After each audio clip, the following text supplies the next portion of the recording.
Baruch atah asherah anat malacha ha'olam asher kiddushanu mitzvotav v'tzivanu l'hitatif l'tzitzit.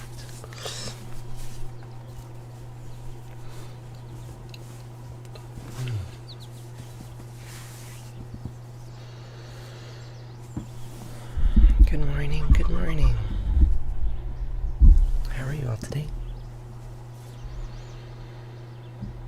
Shema Yisrael Asher Eloheinu Yahweh Echad.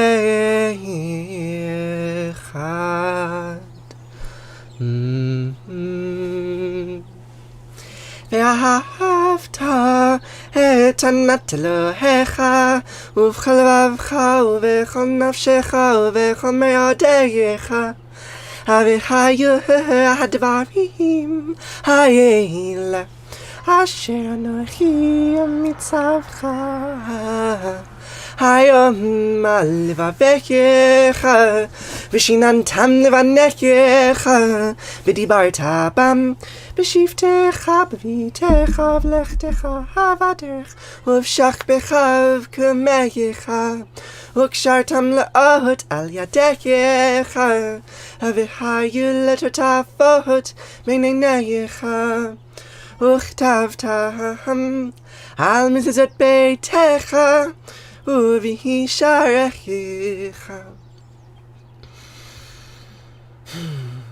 וחיה כי ביאך ירווה אלוהיך אל הארץ אשר נשבע לאבותיך לאברהם ליצחק וליעקב לתת לך עפרים גדולות וטובות אשר לא בנית ובתים מלאים כל טובה אשר לא מילאת וברות עצובים אשר לא עשת כי הרים וזיתים אשר לא נתת והלכת ושבת. הישמר לך פן תשכח את יהוה אשר אל תשכחה מארץ מצרים מבית עבדים. ברוך אתה יהוה אלוהינו מלך העולם שלו השני אישה. ברוך אתה אשר ענת מלכה העולם אשר יצר את האדם בחכמה וברע ואור. I came upon a wedding that old families had contrived, Babylon the bride. Oh, great Babylon was trembling, and she stood there naked with me, and Bethlehem inflamed us both like the shy one at some orgy. And when we fell together, all our flesh was like a veil that we had to draw aside to see the serpent eat its tail. Oh, some women wait for Jesus, and some we wait for Cain. So I'll hang upon my altar, and I'll hoist my axe again, and I'll take the one who finds me back to where it all began, back when Jesus was the honeymoon, and Cain was just the man, and we'll read from pleasant Bibles that are bound in blood and skin, that the wilderness is gathering all her children back again. Yes, adorable Clover, I am Jewish, a particular kind of Jewish where I pay attention to statues like these that were around long before Judaism was. That's a modern Jewish song. And now we'll be switching into some Sanskrit mantras. These are prayers from the Shivananda tradition that has had a very strong impact on me.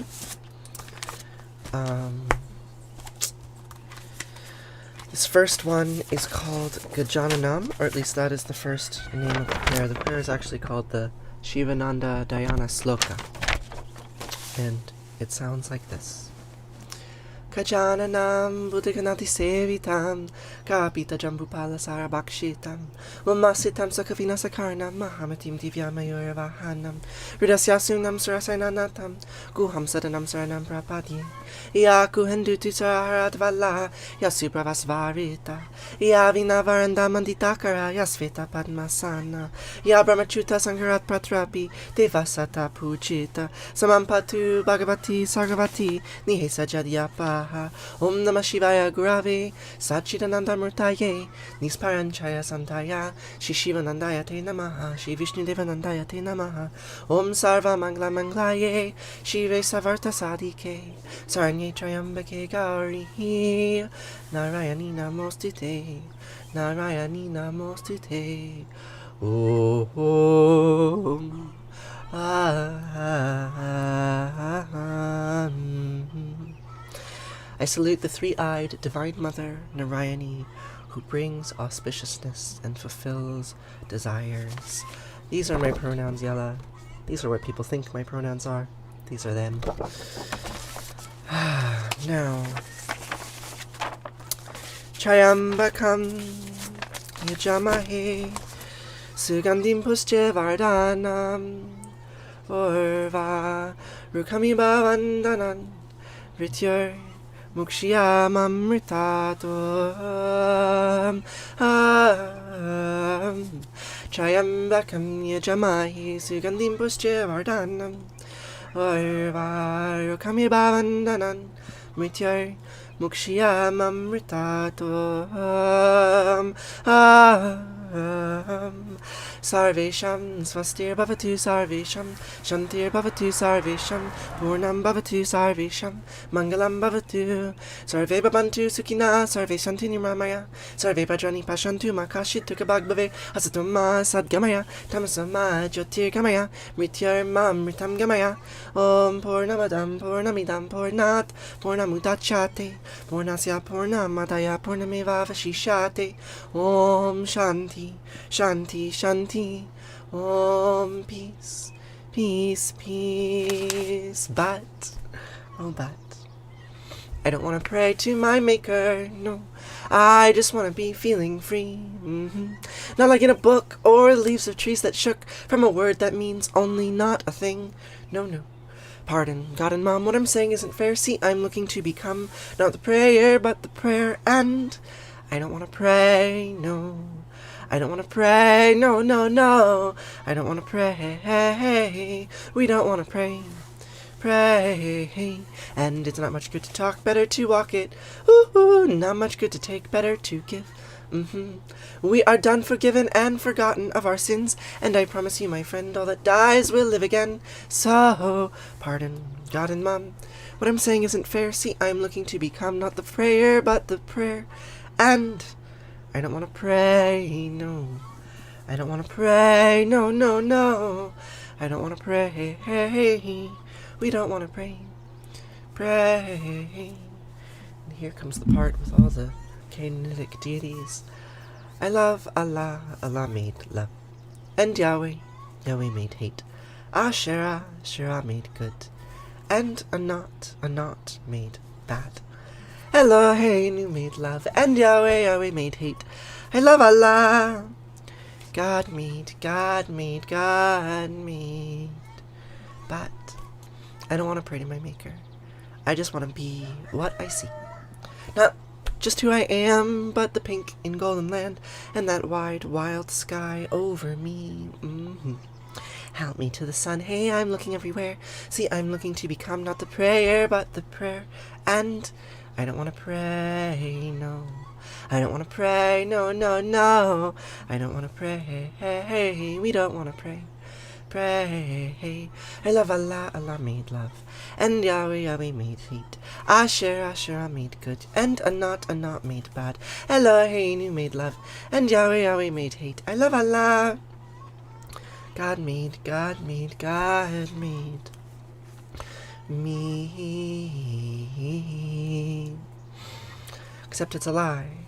None of those gods actually exist, except in the form of statues. But Asher exists. Look, she's right here.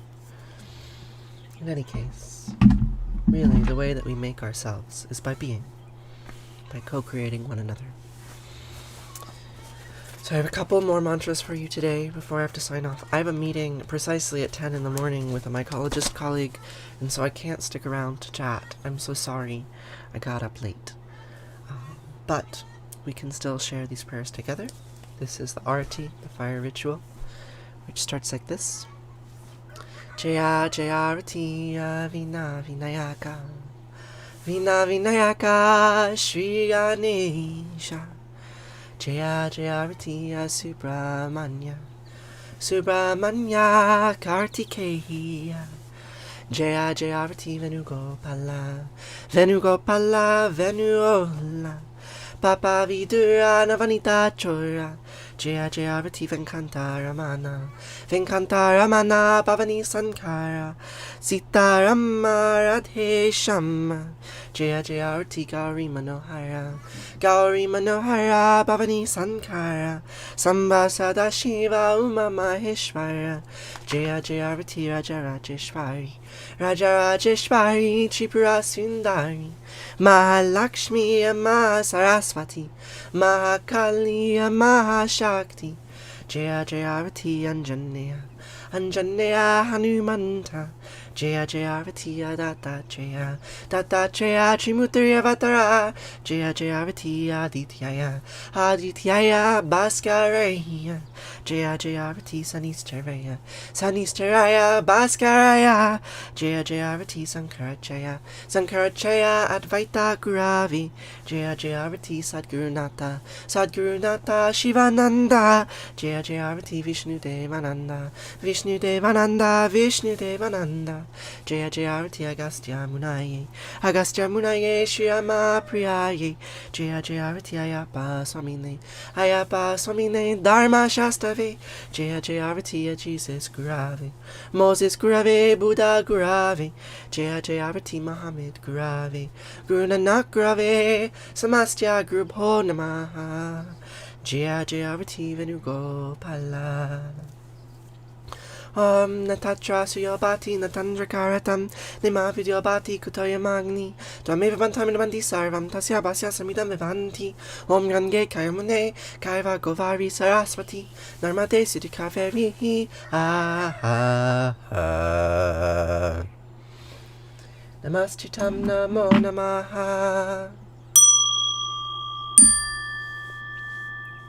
Twameva Mata Trapita Twameva Twameva Bandisha Saka Twameva Twameva Vidya Travinam Twameva Twameva Sarvam Mama Deva Deva Kayena Vacha Manasendriyarva Buddhyat Manava Prakrite Sabhavad Karomi Adyad Mangalam Parasmahi Narayana Iti Sarmar Payami Sarvadharman Pravichaya Mamekam Savranam Vrija Aham Sva Sarvapapayo Mokshayami Masucha.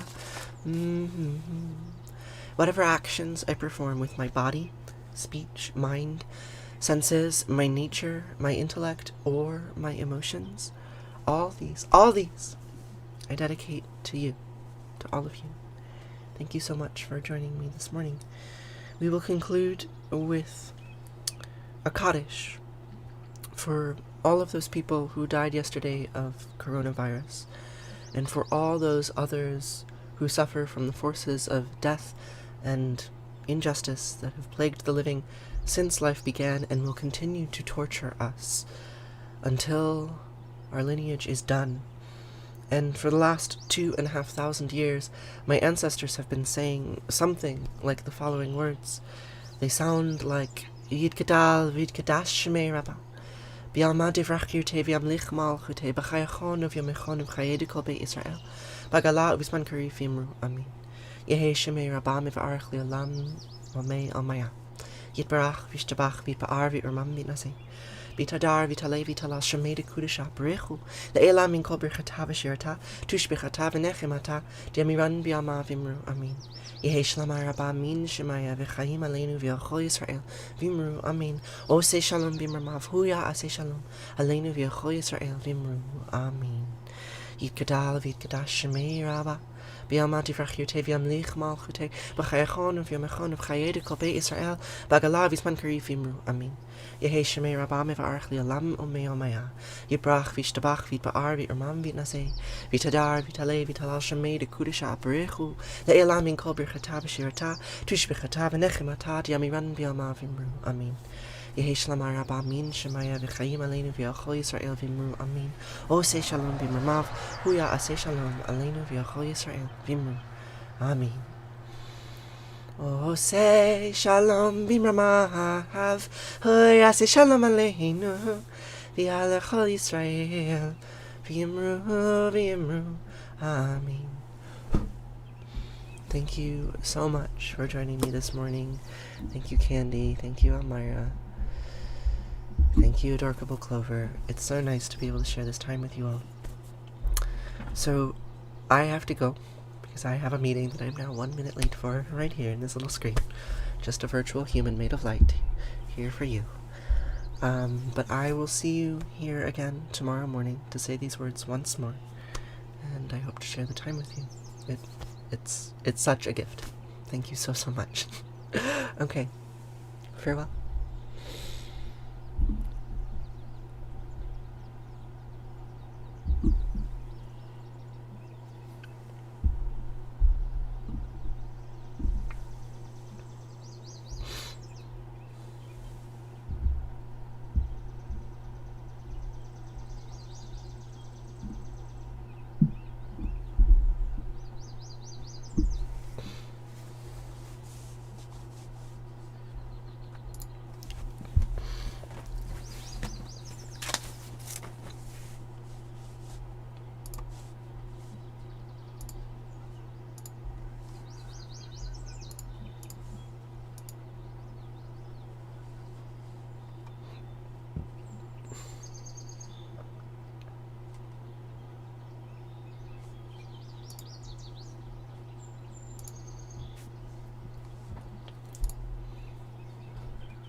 I'm doing well.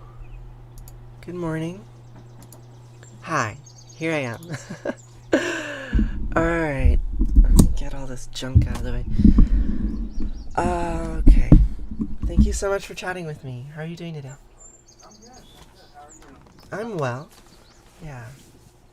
I have many meetings today. Today's my meeting day. I've been out in the fields over there building tent platforms for all of my students because I've got 6 students coming, and we don't exactly have enough infrastructure for them yet.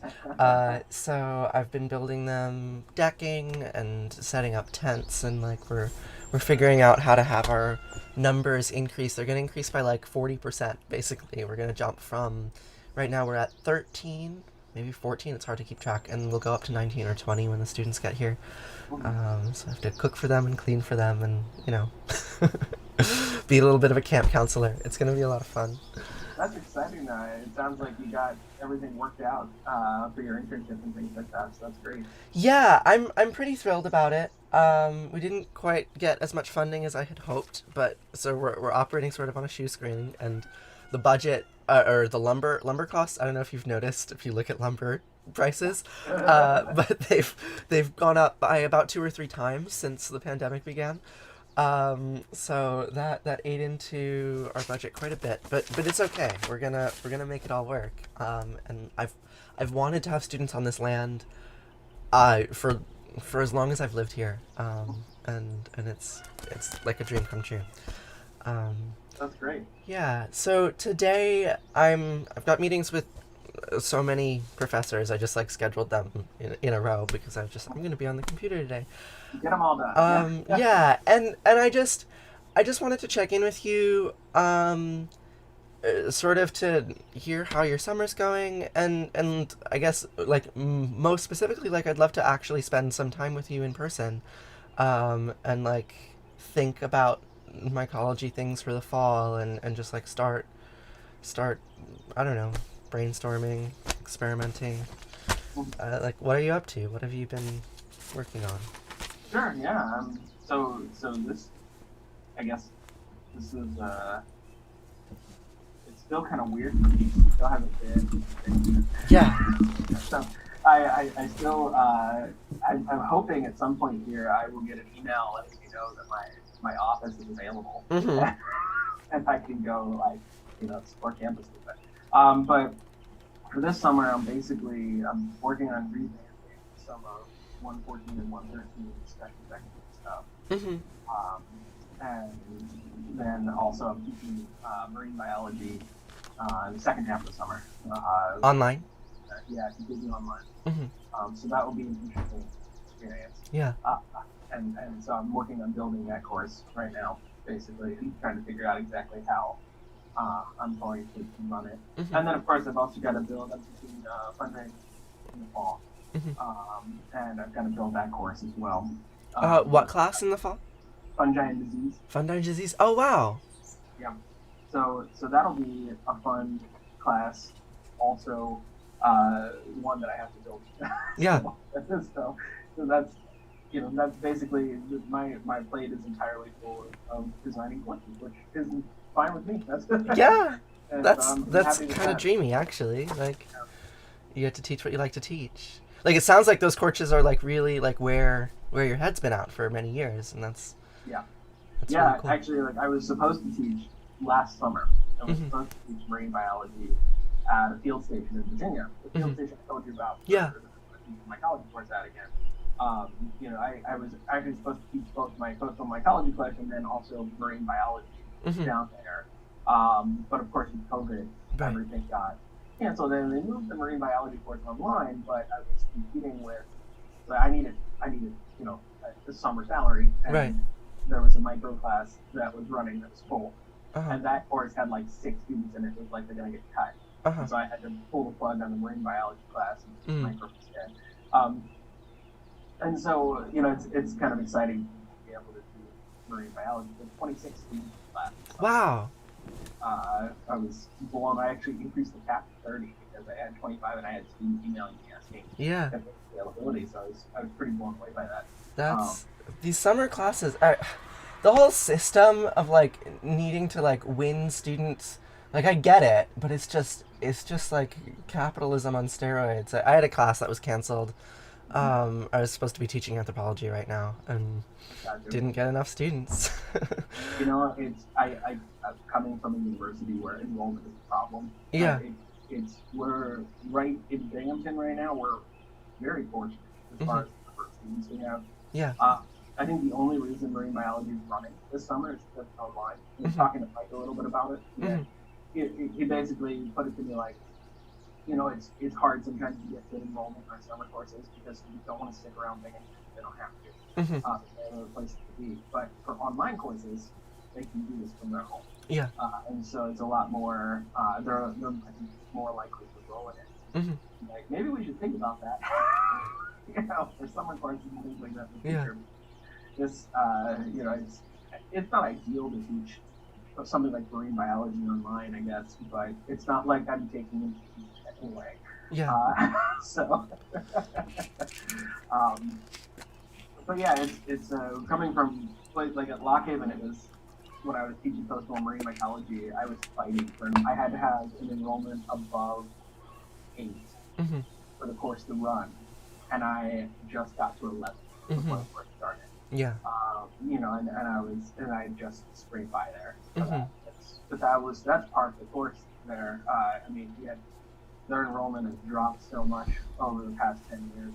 The courses that used to be super popular are like things like entomology, which was like a course that had a wait list on it in the fall semester. They couldn't run because they didn't have enough students. It was not enough enrollment. So yeah, it's been quite a different ballgame here from my experience here in Binghamton so far. Like, not just a sheer number. Yeah. So. And what are you doing with 113 and 114? So for 114, we're turning. So we've got the discussion sections built around the species survival portfolio. I don't know how familiar you are with what all we do. Well, I TA'd for those classes several years ago, and I work pretty closely with Mike and Sarah and Miranda, but I don't actually know like what changes y'all are making. Yeah, we've been over even from a couple of years ago. At least my understanding is different. They were different when I came in last semester from a couple of years ago. And we've continued to change them a bit. And so Mike has this whole species survival portfolio thing that he set up with the Caminaculals, where you have there's a series of assignments throughout the semester that apply some of the basic principles he covers from genetics all the way up to ecology and evolution to a population or a species of Caminacule. And the Caminacule is built off of the this is an imaginary animal? Yeah, I don't know if you're familiar with the phylogenetic exercise where it's like these little fake animals that you have to kind of figure out Yeah. how to build Yes. the tree. Uh-huh. So he took that, he picked one of the species, gave it a name, Mm-hmm. and came up with a series of assignments. So, for example, from Mendelian genetics, he created a population Mm-hmm. of 250 blade stem caminaculae, and he focuses in on 2 traits. He says, you're going to go through this population and you're going to sample it randomly Mm-hmm. and count the traits, and you're going to run a chi-square test to determine if the traits that you see in the population are representative of what you would expect if this trait follows Mendel's law of segregation, and then if this trait follows Mendel's law of inheritance. Mm-hmm. In the past, we might have done something along the lines of like having count corn kernels. And Yes. Yes. That was the lab activity that I did. So it's the same concept, just using this. So now we're tying these caminaculae all together throughout the semester. They do these different assignments on the same species of caminaculae. Mm. And the idea is that by the end of the semester, they actually write a paper Mm-hmm. on which we're calling the species survival portfolio, on the background biology and ecology of this caminacule and what we need to do to save it. And they have some creative liberty to talk about like what is causing the endangerment of the caminacule, and then what have you learned from these individual assignments, and how will you apply that to the conservation of the caminacule. So it's been kind of, we've been trying it out over the past 2 semesters now, some different avenues with it, and now we're kind of taking it to the next step for next semester and we're adding a couple of SSPs, individual assignments to it, and we're trying to build in some more. The biggest thing is getting to think about how everything connects, and doing that before the end of the semester would be better than how we have it now, because right now they don't really connect everything at the end of the semester. And so we're trying to figure out ways to make it like maybe a midway point, kind of write up their assignment on the caminaculae so that they get feedback on, or something like that. And we also, another thing I'd like to do, which is going to take a lot more time than I think I have this summer, but is pick, because there's like 14 or 15 living caminaculae from the phylogenetics exercise. So I want to pick 4 or 5 other ones and give them a name and give them an ecology and background. And that way there are like 5 groups in each discussion section, so each group gets a different caminacule to work on. So they have different traits that they're working on, different ecologies that they're working on. So each one will be a little bit different from there. So there's a lot of kind of ideas floating around for how exactly we're going to run that. I actually have a meeting with Mike later on today to talk through some details on what we hope to accomplish by the fall. Cool. On that front. In 113, we're basically pushing forward with a scientific proposal, and I've gotten some good feedback from students and from TAs on what they like and what they don't like about the scientific proposal. And so I'm revamping it this summer to be a little bit more, I don't know, it's like one of the struggles that our students seem to have with it is we tell them to come up with a novel and a biological solution to a problem. And they have a really hard time taking the problem that they've chosen as their topic. So like, for example, climate, and narrowing it down to something very specific that they can find experiment test. And so there's a missing piece in there in our instruction that we're trying to bridge, as far as how to make it students aware of how they go about making decisions, basically. And so I'm trying to work through the best way, and we're trying to better connect it to some lecture material and just close it down to students. So this doesn't connect the lecture at all. To some extent, we're like, yeah, that's okay. This is an intro to science class, and we expect you to understand the process of science, which is what this is about. So it's a little bit separate from what you do in lecture. But we also want it to connect, so we're trying to build in learning objectives from, like, so they should have to be able to explain certain concepts in cellular and molecular biology in their actual presentations, and connect it back to the lecture material, so there's a little more clear-cut connection with what they're learning in class. So there are just some different things that we need to finagle with in 113 to make the scientific proposal more streamlined. And the other thing is grading of it is a bit. I remember grading those papers in 113. I hated it. The students, the TAs hate it, students hate it, I hate it. Like, it's so like, one of the things I hate about it is we're telling our students to be creative. We're telling them to think outside the box to build their thing. It has to be a novel experiment. They have no idea, freshmen, like, they have no idea how to do this stuff. And so they're going to make mistakes. and I think that inhibits them. The fear of losing points inhibits them a bit more than it does encourage them to do well. Mm-hmm. And so what I'd like to do is take kind of I always forget the name of this grading approach. There's a name for this in education pedagogy, but it's basically an approach that reduces or removes the grading aspect of things and makes it more of a pass-fail kind of approach. And so the idea would be that for each part of the proposal, what they're turning in is they have a checklist of things that they have to meet. And instead of the TA going through and saying minus a point here, minus 2 points here, minus 3 points here, it's you have this, you don't have this, you don't have this, you don't have this. Here's some comments on those things. And in order to get full credit for that part of the assignment, you have to have so many of those checkboxes checked out there. And in order to, and then moving forward, you have to fix what's not there, checked off kind of thing. And so it's a building process, but they're not losing. So it's not like they get a 70% if they get 7 out of 10 of checkboxes. Right. It's that they get their 10 on hearing it and having it adequate, but they do have to fix those 3 things. Yeah. And so there's a way of doing this. So that sounds like a lot more feedback than in the past. Yeah, and so the idea is, and it not only that, but it reduces grading for the TAs, because one of the biggest things that at least when I've been grading is figuring out how many points do I take off of this. And you want to be fair across all these students, and it's a pain. Think about it. It's too much to think about.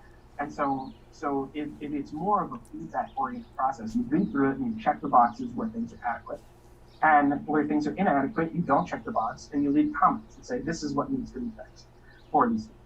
And then the students, if they want to get the full credit for it, they fix those things. If they don't they get full credit.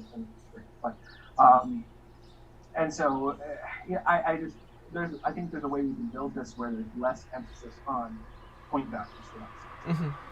That scares them a bit as far as their grade, because that's the first thing. I get students that turn in their experimental design part of the proposal and they get a 25 out of 50, which is not a great grade, so they're understandably upset about that. But then they go on and do really well in the oral presentation because they incorporate the feedback. And I'm wondering if we can remove the bit of trauma that comes with getting a 50% halfway through on the discussion section stuff. I always tell them that their grades just don't matter. They never believe me. Yeah, well, I mean, they don't matter, but they do, right? Because the system they're in. Yeah. It doesn't matter. So if we can find a way to reduce that kind of impact on them, I think we can do that, but also improve, across the board, the TA experience as well, because grading seems to be a pain. Yeah. And what I'm hoping is this actually reduces grading overall for the graduate TAs, because it will basically make it so they don't have to worry about points. They go on and they get feedback. And we're increasing group sizes too, so they should have about 5 proposals per section rather than have 7 or 8 proposals per section. And so with 3 sections per grad TA, we're talking 15 proposals overall. And so it's not a huge amount. Right. So we'll see. So I've got some kind of finagling to do on that. Yeah. Trying to figure out how to, and there will be things that work and there will be things that just fall. I'm sure. But we'll just kind of figure it out as we go. Yeah. And that was so detailed. I don't want to grill you, but I'm also really curious about what you're doing for fungi and disease. Yeah, I'm curious too. I don't actually have a full-blown plan yet. It is a 2-credit course, so it's that's how they're starting that. It's the 2-credit special topics course. So I have it won't be super intensive. It will likely be project-based. I don't think I might have quizzes throughout the semester. This is how I'm doing marine biology quizzes, but no actual. I have a final exam in marine bio, but it's only worth 10%. But I want the majority of the grade to be worth basically some sort of a project. So my plan is to cover for the first third of the semester plant disease, second third of the semester animal and wildlife disease, and the third third of the semester clinical pathology. So Human disease. Yeah, so it'll cover the various aspects of fungal disease. It's a cicada year. Are you going to talk about that hallucinogenic cicada butt fungus? It's good. Yeah. Well, I'll have a whole bit in the animal insect pathogen realm on insect pathogens, and we'll talk about Methospora. We'll talk about cordyceps. We'll talk about all sorts of crazy fungi that infect insects, and that's my hook for getting students interested in that area. It's like, let me tell you about what fungi insects. And that's especially important. So plant pathology is sometimes hard to get people curious about. I live with a bunch of farmers, so that is not my experience. But well, so it depends on the group, right? Yeah. So I'm anticipating a large percentage of my students being interested in pre-med type stuff, and they see fungi and disease in the student class. I'll learn about diseases, right? And they're right to an extent, but I'm also going to be talking about plant pathogens, and so it's all as a plant pathologist, like some PhD in plant pathology, I find it interesting, but I know from experience that getting undergraduate students to buy in sometimes can be tough. So I'll be interested to see the best way for that. I might do some sort of like plant disease walk through campus. I have to figure out where the diseases are in campus first, but try and like get them to collect and identify plant disease, fungal disease plants. We'll talk about some mushrooms, that's fungi that are forest pathogens, and the role that they play in forest ecosystems. So I'll have a bit of an ag spin to it at first, but I think I'll move more into forest ecosystems, and things like that. So there's a variety of directions that we can go. Yeah. So we'll see what happens. I'm excited to give it a shot. That's really cool. Yeah, that's pretty much. Sounds like you're really busy. Sounds like you're quite engaged. You know what? I am thankful to be busy. That's yeah. It's a last summer was a bit last summer was really hard. Tornado. So yeah. It was between the pandemic when I just moved up here and we were renovating a house and I wasn't working at that point, so it's weird, kind of a weird not having stuff to do to work kind of thing. And so it's nice to have stuff to do this summer. So yeah, but otherwise, that's pretty much what I'm working on. How about you? How are things going as far as I know you have your internship set up pretty much. You got your students and all that stuff. Are you are you done with spring semester obligations and things like that, or? I'm done with spring semester obligations. I have like 8 different jobs, like in really wildly different sectors. I got this $50,000 grant to make a series of videos on seed saving, like an educational series for farmers who might be adding seed saving to their operations. It's funded by Southern SARE, which is a branch of the USDA. And so I spent the early spring traveling around the southeastern United States visiting seed farms and filming their operations and gathering interviews with farmers. And that's going to be a year-long project. And my filming partner is still down in the south filming, and we'll be editing in the winter. And so that's like I've never had a project like that before, like a big government make a documentary for us project. So that's cool. And I also do a lot of online stuff. I'm a moderator / like, I don't know, human resources consultant, I guess would be the like formal term for it, for this large trans voice modification school. So there's a Discord server that I help manage with like, I don't know, 2,000 people in it. And they learn how to modify their voice and control their muscles, and there's a lot of like dysphoria management, and so that's a thing I do. And then I'm running this internship, and I have a handful of other weird income streams. So I'm kind of scattered, uh, but it's really good. Like they're oh right, I'm making a bunch of TikToks.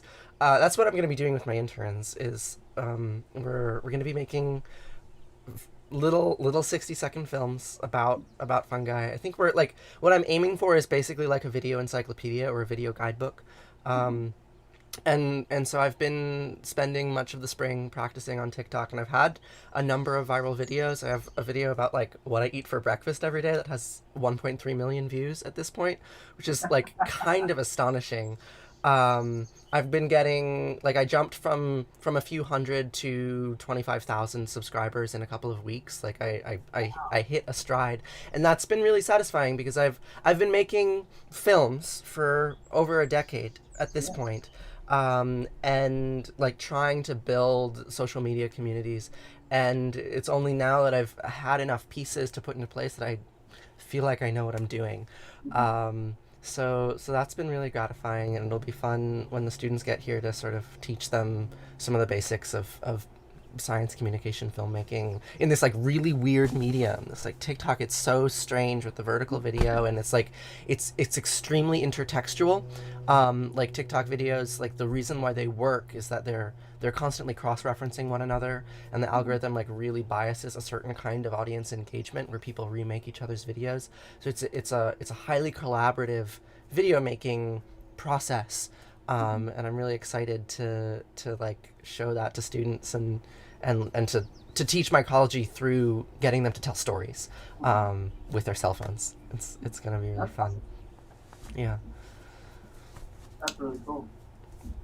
Um, You think about, is this kind of goes on through the summer, and you have a product that comes from it as far as TikTok stuff is concerned.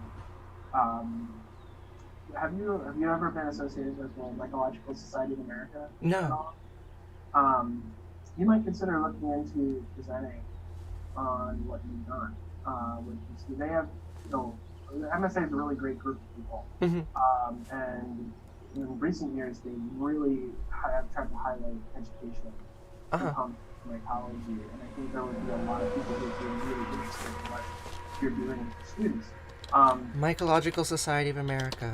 Yeah, and there are in February of each year Uh-huh. they have applications for um, awards and grants and things like that, and they usually have travel awards available and things like that, Uh-huh. that you might be interested in applying for to go to them. Now, I think so. This summer they're holding their meetings virtually. I think registration and stuff is already passed for that because it'll be like next month, kind of thing. But I think I'm sure for next summer they probably, assuming nothing goes terribly wrong next year, I would assume that they're probably going to go back to person. But it might be something to explore, worth exploring. I think people would be very interested in seeing what you've done and hearing about what you've done with these students from a mycological standpoint. There's lots of people who are interested in expanding and trying, especially trying new things in mycology and Yeah. mycology and things like that. So it might be worth looking into. Thanks for that suggestion. I just pulled up their website. I will absolutely look And into that. check out the student section as well. The student section is really great. There are fantastic people that are in charge of that. I know quite a few of them from my time as grad student, and they do some really cool stuff. In fact, they even do.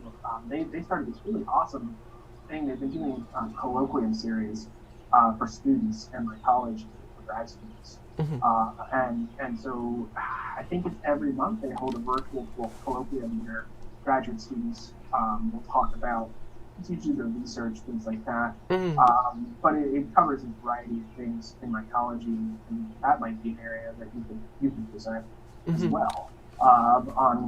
It gives you the opportunity to kind of really integrate some of the technology to do something as well Yeah. into the presentation. Something to consider, something to look into. Yeah. As far as when you kind of get the dust settled and you got your students there and you're figuring out, Mhm. how this is going to be built and stuff like that. I think there are a lot of people who are very interested in hearing what's done. Yeah, that's I I really appreciate that line of thought, and it's not something that I have put any thought into really, other than this abstractly. Like, I cobbled this internship together, kind of with a blindfold on, right? Like originally, like the first time I talked to you about it, I was talking about going to Palestine. I think Yeah. that was probably the story, and like this I actually prefer. Like I said, like I've wanted to have students here forever. And but it's been a bit of a meandering journey to figure out how to fund it. And the way that I ended up doing it was that I had students apply through Harper Edge for like individual summer internship funding. Mhm. And I've got 6 students, and of the 6 students that applied to the various small grants that the university has for that sort of thing, 2 of them got funded, which is not an ideal ratio. And also, like, I had to sort of like hold their hands, each of them, to be like, okay, here's this application, do this and this and this. And the story that I've told myself vaguely is like, well, this is a proof of concept. I'm spending all the money on building materials anyway, right? Like what this is about is demonstrating that it is possible to teach mycology in this way, in this immersive way, and that if we do it and we do it right, and there's still like quite a lot of things that I have to like actually do right, but if we do it right, there'll be a TikTok channel with several thousand subscribers on it. We'll have a paper that the students will have their names on that'll get published, and these will be results that I can then show to various people either at Binghamton or elsewhere, and turn this into a more robust program. That's absolutely the direction that I'm aiming in, but I don't actually know what that future landscape looks like. All I am really focusing on at the moment is like, hey, do this right so that you have something to show for it in the future, and you'll figure out who you're showing and what you're showing later. um, Yeah, no, it's hard when you're starting something out like that to know exactly what that final product's going to look like and exactly mhm. how you're going to sell it to someone. Yeah. But I think your point is valid. Like you want, this is a proof of concept, right? So you want something Hmm. to be able to come back and say, because maybe next year if you do it again, you want to be able to get 6 out of 6 students getting funding. If Yeah. you have something that those students can cite, say, look at this, Hmm. look at what was done last year. We're going to build on this. Hmm. Then whoever's deciding those applications will be more likely to, Yeah. give that funding. Yeah. However, you know, Hmm. that's funding. But yeah, I think it could be really cool. You might also find a lot of interest in the amateur mythology community Hmm. as I mean, well. that's where I'm living, right? Like I'm on TikTok. Like, It might be something that you could, I don't know if what's going on with this coming fall with the pandemic and all. But have you ever heard of the Tech Foray? not that. I mean, I know generally what forays are, but not that specific one. So the Tech Foray has been running for about 50 years now, Hmm. primarily out of Portland. Hmm. And so they hold What is the name? PEC? PEC? PECK. PECK. Okay. And so I know they canceled this last year because of the pandemic. I don't know what the plan is this year. I'm hoping that I can be involved in some way. I've been going to them since I was a student Hmm. in college, and so they hold them usually in upstate New York. Sometimes it's in upstate Pennsylvania Hmm. on who's hosting.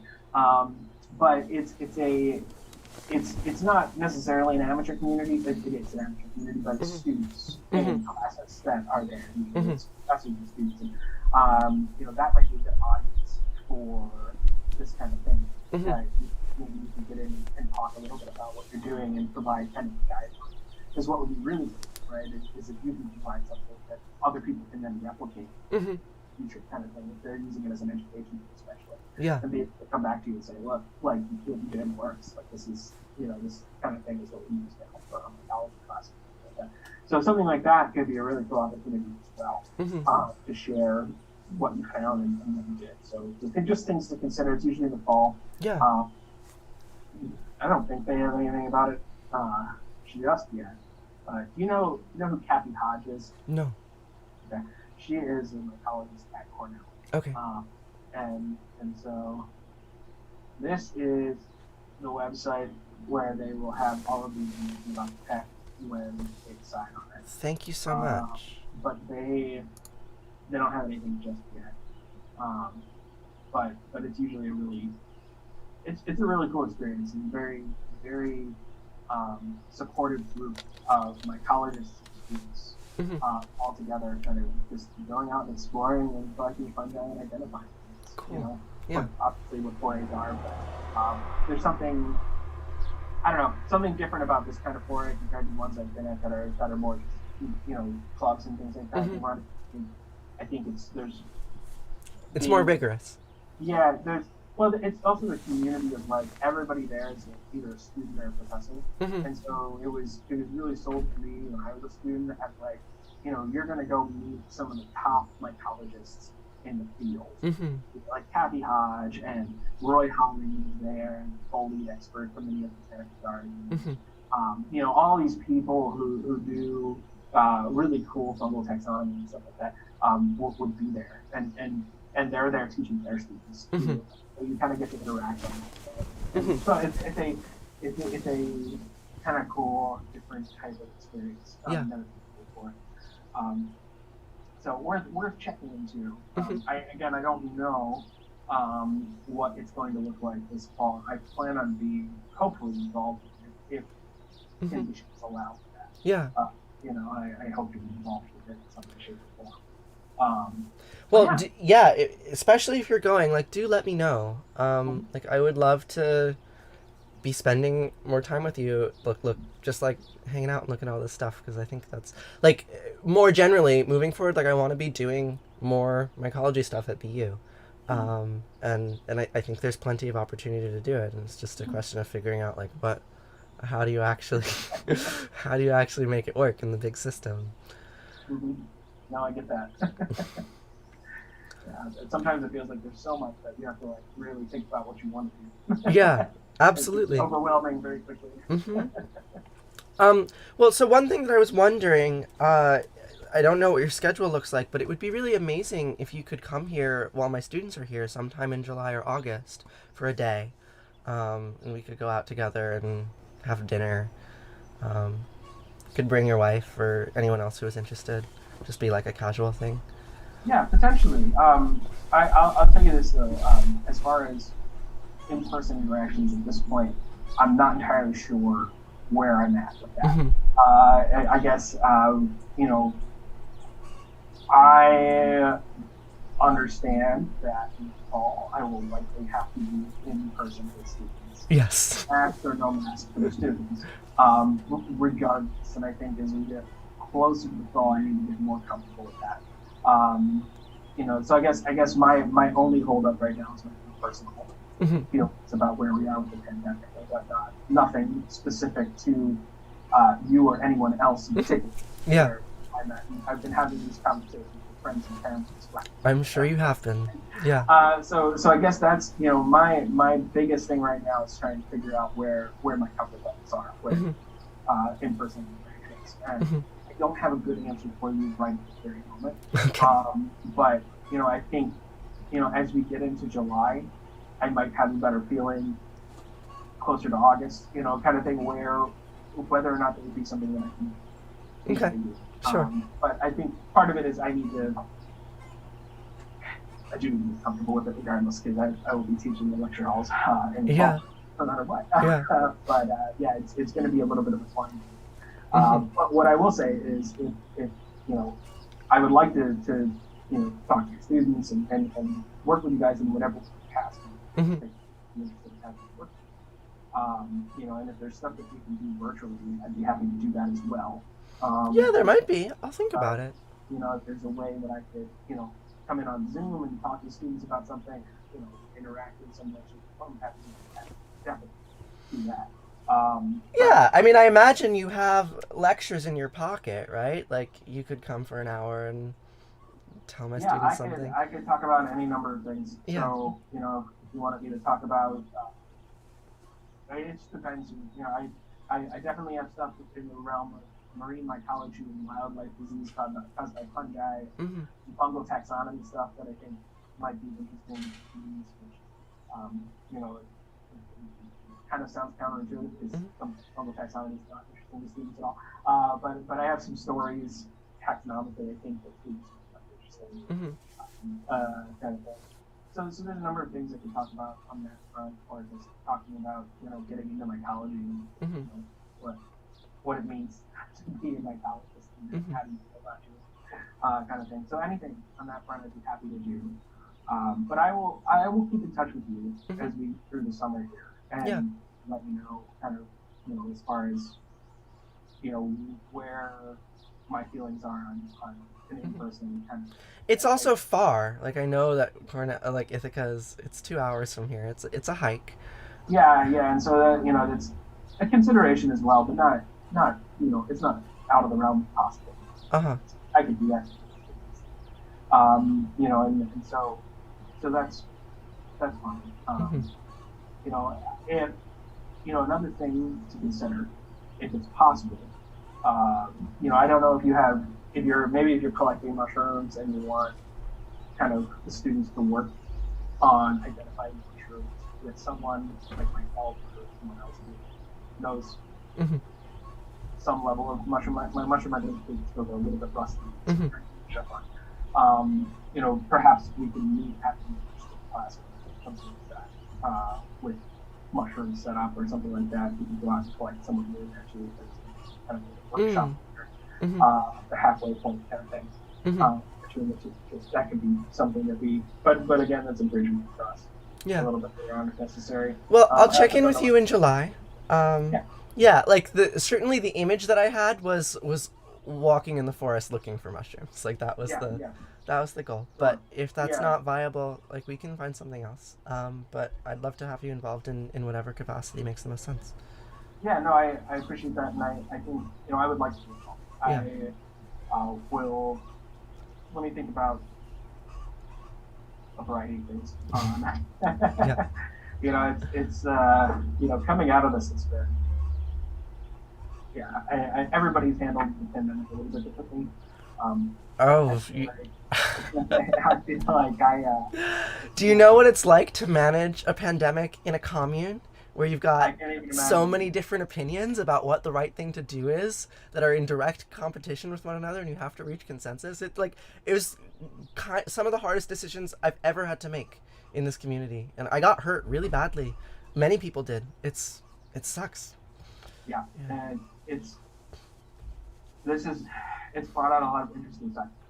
And I think interesting, I use that term very It's information rich and complicated. Yeah, and so it's been a real struggle, at least for me here, trying to navigate, because it's I've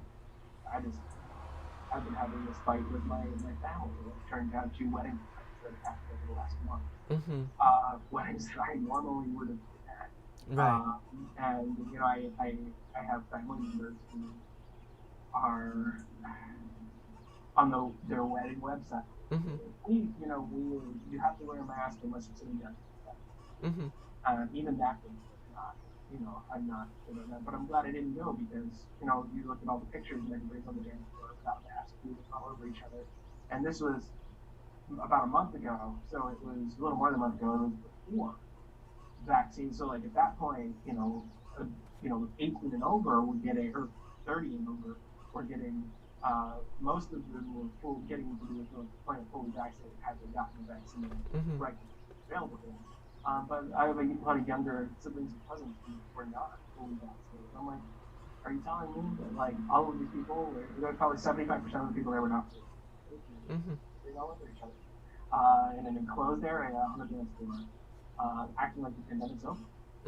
And so there have been a lot of tough conversations on that front too.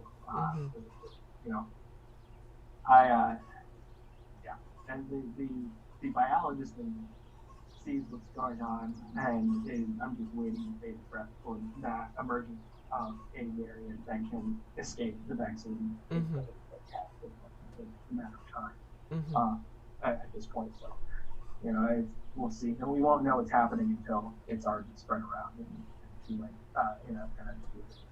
So it's a weird world right now. It's really hard. It's really painful. It's just excruciatingly painful. I'm honestly, to be honest with you, I'm concerned about going back into those Nepal. Like I just the idea that I can't, you know, that I will be in a classroom with, you know, fortunately, I'm not going to be in like Mike and Sarah's shoes where they are in a classroom with 300, 400 students at once. Um, but, you know, when I'm in there with my teachers, I've got 20 or 30 teachers, and I probably will not have any say in whether or not they need to in the classroom and or districts.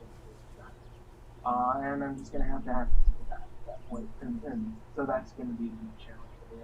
But like I'm looking at like theoretically I'll have an office, we'll see. But you know I don't know.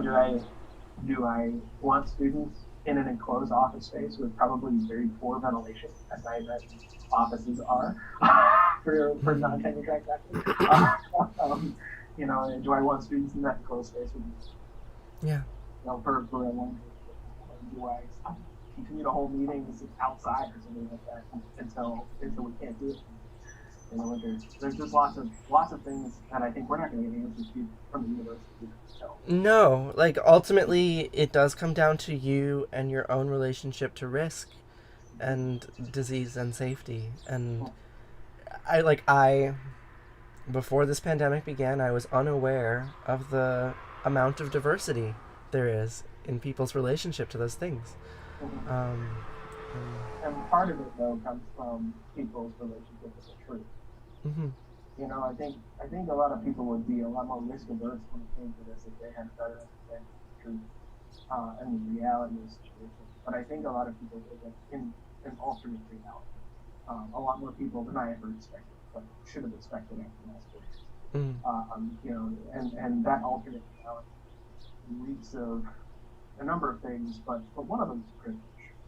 You know, I look at my own family. You know, we're very fortunate that nobody in my family has even come down with the virus that we were aware of. Because there's been those severe cases, very least. You know, and I think they went through an entire year of this with about half of them not taking it seriously. They're in rural Pennsylvania, so it was like not as prolific as if you were in like Philadelphia. But they went through that and nothing happened. Nothing bad happened. So now they took risks and they gambled and they won. Right? Yeah, so it's a positive feedback loop for them, and so they're gonna continue to take risks because nothing has happened. So it's been a frustrating thing to watch when you know it's kind of only a matter of time to gamble that much. Well, or you get lucky, right? Like it's so complicated, the risk that any individual is actually taking on by living their life, right? Like we can, the vaccines, we can say they're 80% effective, or, we have studies that tell us how they performed in the study. And we can do lots of different studies about different scenarios and like have decent numbers, passable numbers on what the risk is. But you can't actually distill that down to like an individual's choices and what they do. And so some people are going to get lucky and some people aren't, but they'll be like, well, I would prefer to get sick with this than to make these kinds of social sacrifices. Like, my mental health will deteriorate if I don't do this, and having suicidal ideation is worse than having a really bad fever and cough for 2 weeks, right? Like, I prefer to live with that than with the desire to kill myself out of loneliness, right? And like, these are trade-offs that people have to make, and it's tough. And then you have, I think the added dynamic and dimension this pandemic too that has really kind of frustrated me has been thinking about other people, and that's something I think that sometimes gets overlooked when we think about disease, and especially with the asymptomatic transmission. I'm maybe I am not really at risk of getting severely sick from this or dying from this, but what happens if I am not wearing my mask because I'm resistant to that, and I picked it up from a barbecue that I had, and I go into a grocery store and I'm interacting with clerks who have no choice of whether they interact with me or not, or I'm walking past or walking near some older folks who have other health problems under that cause some problems. Yeah. How many people am I inadvertently getting sick of killing Mm-hmm. by that level of irresponsibility? And I think it comes down to with the vaccines, we feel a lot better about these things because with Pfizer and Moderna in particular, we've shown that there's a lack of transmission for the virus as well. We still have a lack of information but so that about that. But I'm still, I double I'm not only do I not want to risk getting it, but what if I do have it? What if I did pick it up somewhere? And now there's a bunch of people around me not wearing masks. Does that mean they deserve to get it because they're not wearing masks?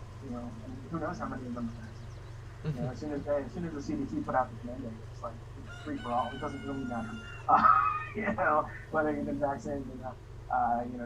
You can decide not to wear a mask because nobody cares. Nobody's going to ask if you're vaccinated at that point. So it's at that point you go, okay, well if I do have it, I can transmit it. I want to make sure that I'm not doing that, especially when there are people around me who aren't wearing masks. So there's so many dynamics to this.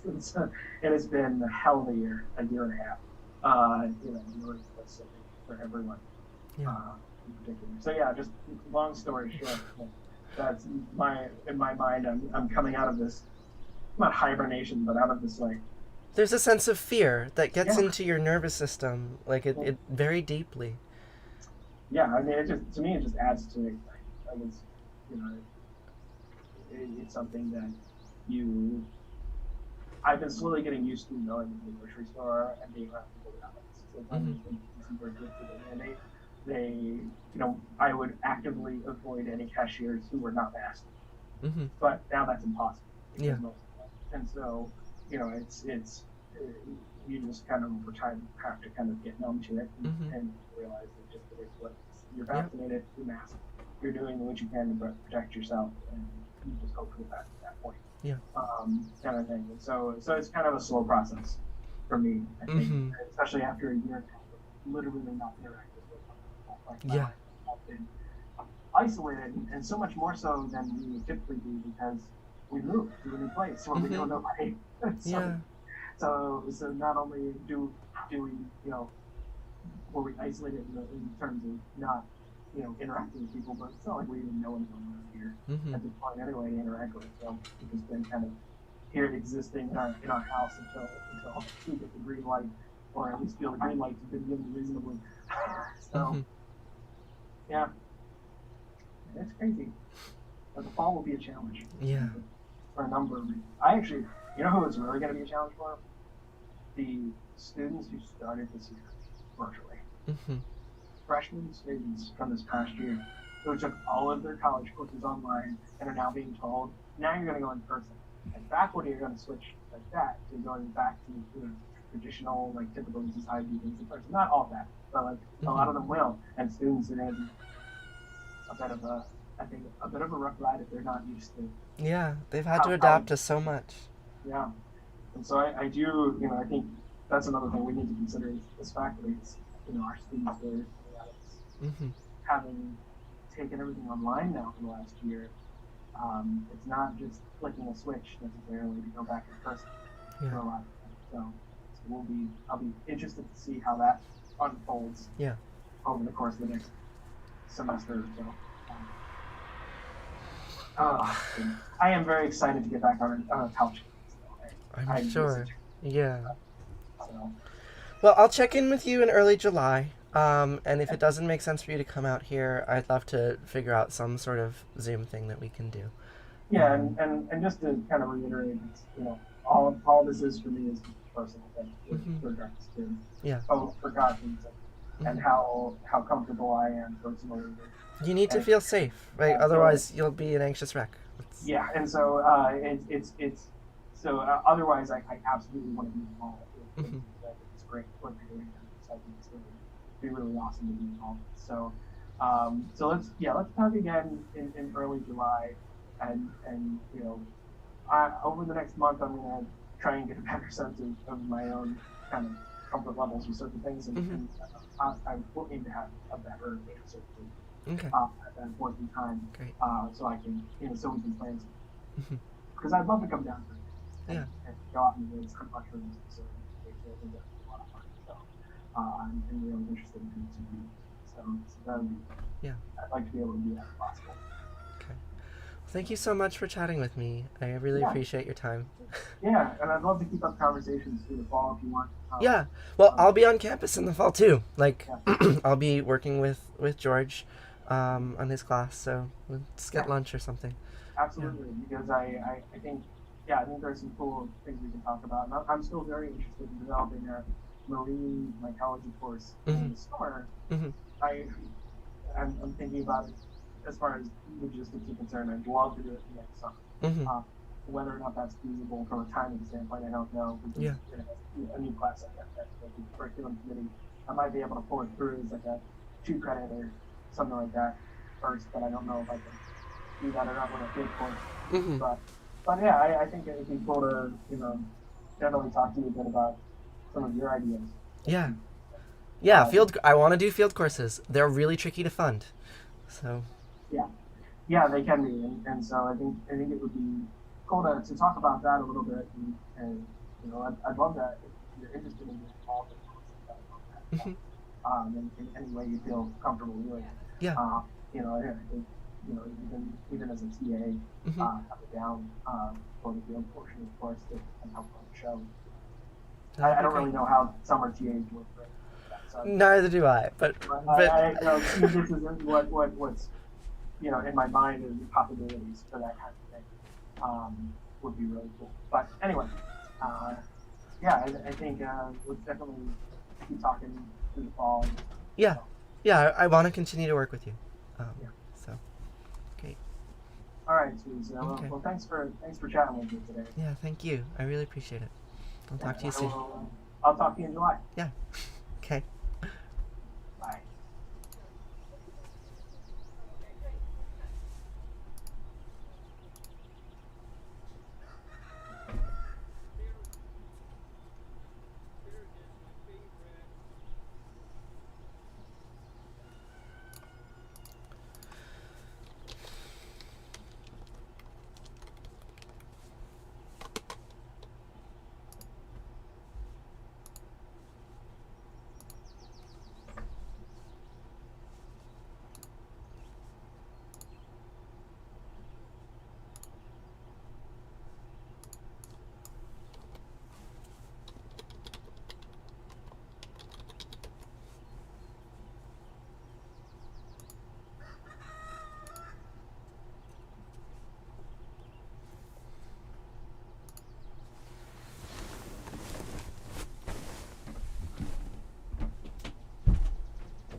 How are you? I'm doing okay. Thanks for being flexible with this meeting time. Yeah, I was able to. So if I'm able to, I do. Yeah. So, how are you today? I'm doing pretty good, all things considered. Yeah, I've been feeling pretty healthy the last few weeks. I'm very busy, right? Like I'm building all these tent platforms for my students to come. And today I have a meeting day. I'm doing all my online stuff so that tomorrow I can go out and get lumber. But so I'm busy, but things are good. Yeah. Good. So I know to start out we had talked about checking in with kind of a part of you that was experiencing some guilt. Yeah.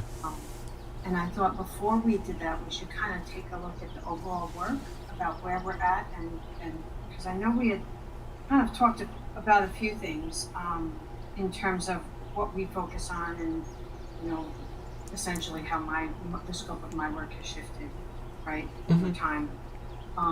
And so, in terms of starting and exploring this part and kind of the guilty experience and feelings that are coming up, I'm happy to do that. But one thing I do notice is we're kind of delving into, beyond gender-focused work. And I'm wondering if it's a good time to start considering trying to support you in finding and looking to find someone who can do more ongoing, long-term, kind of big picture work. I don't know. What thoughts on that? We've talked about it frequently, right? Like, as I've expressed some confusion about what these sessions are for or what they're doing. I have a kind of attachment to history, I guess, or relationship building, and that, like, I feel like so much of the time spent here or with other therapists I've worked with have been like a listing of facts and events, like just sort of like information transfer for the sake of context that takes up a lot of bandwidth and isn't actually something that I care to be doing, but is required in order to do anything else, right? Because you have to know facts about my life if you're going to talk to me about my life. And so, like, I appreciate that I have built a relationship with you over the course of 2 years, and that I'm wary to talk to someone new just because I would have to retell all of those stories. But maybe that's okay. Maybe that's more appropriate. There's also a financial piece. But in general, like, yeah, I have been wondering, like, is this particular dynamic really the most useful for me? And I don't know if there is an answer to that, right? Like, you have to, how do you actually know these sort of things? Right, and I guess, right, there's a lot that comes into the picture, right? There's the dynamic, there's where the work gets focused on, and all of those pieces, right? So, and yeah, I understand, I completely get you spent a lot of time, and this doesn't, I guess, for the purposes of, if and when gender work comes up, that doesn't mean, either we don't stay connected, kind of interspersed, or don't reconnect as that stuff comes up around that. Can I show you a thing? This is a little bit of a sidetrack, but I think you'll find it interesting. I have this prop that I've been using in my live streams. My TikTok channel has exploded over the last few weeks. I don't know if I mentioned that to you last time. I had a video that like had over 1 million views, and people keep asking me my pronouns, and so I just asked them to guess. And this is the data. This is the raw data of what people guess. Wow. That's really cool. And I think it's actually a better representation of it than anything that I could tell them. So that's what people ask now. Do you show them this? Yes, that's what I say. Yeah. And which one does that resonate for you? That makes sense. Like, obviously, it represents that she has the greatest amount of numbers and feedback. Yeah. Is that for right? Yes, I mean, like, it does feel like it's a probability cloud, right? And like I can do things to shift these responses in various directions. Um, like I've always viewed gender as a much more like social phenomenon than many people that I talk to, and like I don't actually think I get to choose my pronouns. Like I get to choose the way I talk, the way I dress. I can choose a lot of things about myself, but I don't get to choose how people perceive me. And so like sure, like there's this cultural respect, politeness thing that has emerged over the last few years of like, oh, it's polite to ask people their pronouns, especially if you're a little confused, right? And so cis people ask me all the time. I kind of wish that they wouldn't. Like usually it's because they want to be polite. Like they're just being respectful. I don't find it respectful. I would prefer if people guessed and then gave me real information about how I'm being perceived. So that's what I made a video about. It's like, well, you can guess, and like this is my gender, right? Like there are other people that have different bell curves, but this is mine. It's objective. Like this is actually how 80,000 people perceived me. So Wow, 80,000? That's how much? that video has 80,000 views. It's how like 600 people perceive me, because that's the number of comments. But That's still, wow. yeah, That's a lot of data. yeah. Wow. You seem very happy about that. I'm thrilled about it. I've wanted to have an audience forever, right? Like I've been working on this for over a decade, and it's finally happening. Like I have traction. I have something to work with, and I'm really busy. I haven't actually been making TikToks because I'm building platforms for my students and still being a graduate. I've got too many responsibilities, and it's draining. But like it's really exciting that I have like it's the best opportunity I've ever had to actually build a relationship with an online audience.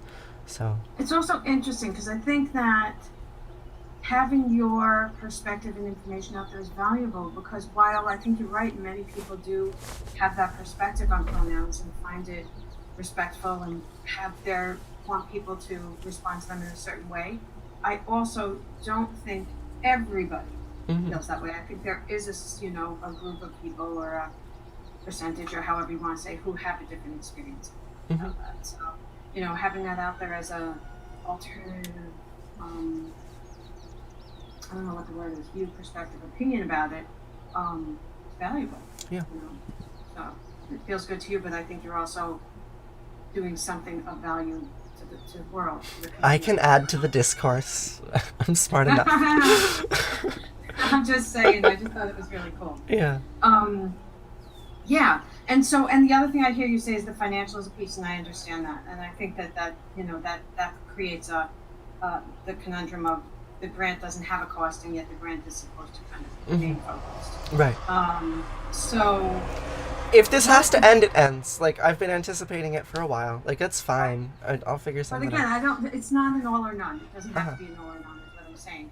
But what I wanted to check with you is, I know you have a financial piece, but do you have a sense of, if you had an ongoing therapist, if there was like an amount you could, like if I said to you, what was actually reasonable that you could? I would have to think about that. Like I can give you some simpler data, right? Like our healthcare budget for 10 people is about $10,000 a year. So I don't know, it's like we budget per person something like a few $100s a month.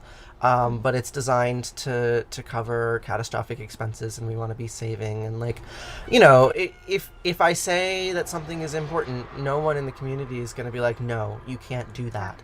But it's just it's a challenging calculus to make, and it's like I could probably afford, like I was paying you $25 a month before the grant kicked in. We could probably a session rather, yeah. We could probably even afford a little bit more than that, but when we start paying for it, it makes the doubts about whether it's valuable much louder. Right, and that's why I get that. Right, because it changes the dynamic of it, which also is good information, right? So the reason I ask is because I have someone in mind, and I know they sometimes do a sliding scale. And I was just wanting to see, because I would want to be able to approach her and say, if this works out, this is what the individual can afford. Is that feasible? And so I just wanted an idea of what I could approach with to explore that as an option. Yeah. Yeah, I would absolutely appreciate referrals. I was also like my partner Rin is having a really hard time right now and has tried to find therapists and hasn't been able to, and doesn't really like engaging in these systems. Like so we've been thinking collectively about how to find therapists and what that looks like, and like, you know, I do want to continue to be doing work like this. You know, previously, all the therapists that I saw were of a Jungian flavor, which I'm not really interested anymore. But like, I would like to continue to be doing dream work, or like be able to talk more fluently about religious stuff.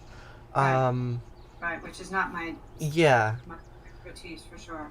I just don't know how to look. It feels so daunting, and the medical paradigm that it's in. I don't know. Right. I hear you. I hear you. Um, the person that I was thinking, and again, I don't know about their religious experience or expertise.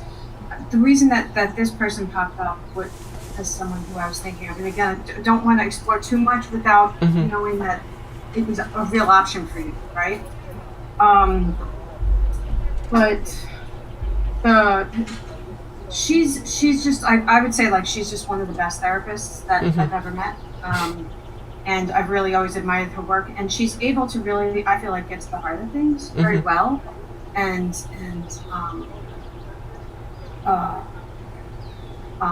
she does some work, like she'll do some EMDR work. I don't know if you're familiar with that, but that can be. So when we're looking at some of those old traumas that have happened, really, really good work that actually developed EMDR to work with people who had PTSD from the war back several years ago. But she's trained. She's just really just a very skilled person who I, as I consider the big picture and some of the things we talked about, I thought might be really well. Yeah, I mean it's always about trauma, right? Like she's ASEX certified. Do you know what that is? no. Basically, sex therapy. She's certified and kind of very culturally aware and sex positive focus and all of that stuff that comes from that. So I can talk about being a sex worker, and it wouldn't be a problem. Exactly, very easily, Okay. very easily. Sex, all of this, and I feel like that's just as I've been kind of reflecting on what direction we go in, and not wanting to go too deep, too far without help holding up the fact that I do have limitations. Thinking about what might be some good options, knowing you have a limited budget, and knowing there are some factors there. Yeah. So I don't know. I could definitely explore that a little bit. I would be interested in talking to her, and like I said, Rin has specifically asked me, can you help me find a therapist that can help me deal with trauma, specifically. So. Okay. All right. Yeah, I can. I will connect with her, and just kind of explore, see if the sliding scale is an option. Yeah. I don't know if it is, but if it is, then I'll bring back the information and give you her contact. Okay. Thank you. Yeah, absolutely. I'm really just delving into some of this work, and as like we were talking about, like the trainings I'm doing and stuff is very new work to me. I feel like she's been kind of involved in doing some of the really, really in-depth trauma stuff and for quite a long time. So she's been a therapist for quite a longer time than I have. So she was someone who popped up in my mind as the possibility of the options. Yeah. All right. So it sounds like you're kind of feel like you're in a bit of a different place than last time we spoke. Yeah. Time has passed. Yeah, so things just kind of settled a little bit. Well, I talked to Rejoice yesterday. It was okay. Like, where a bulk of my emotional attention has been with Rin, because they're experiencing a trauma response from an isolation period that they had over the winter when they were quarantined, in a way that was really like deeply damaging for them. and like things bleed in funny ways. They they had a relationship with Rejoice that was fairly similar to mine in terms of the extent of physicality of it, a couple of years ago, but they're much their attachment style is different.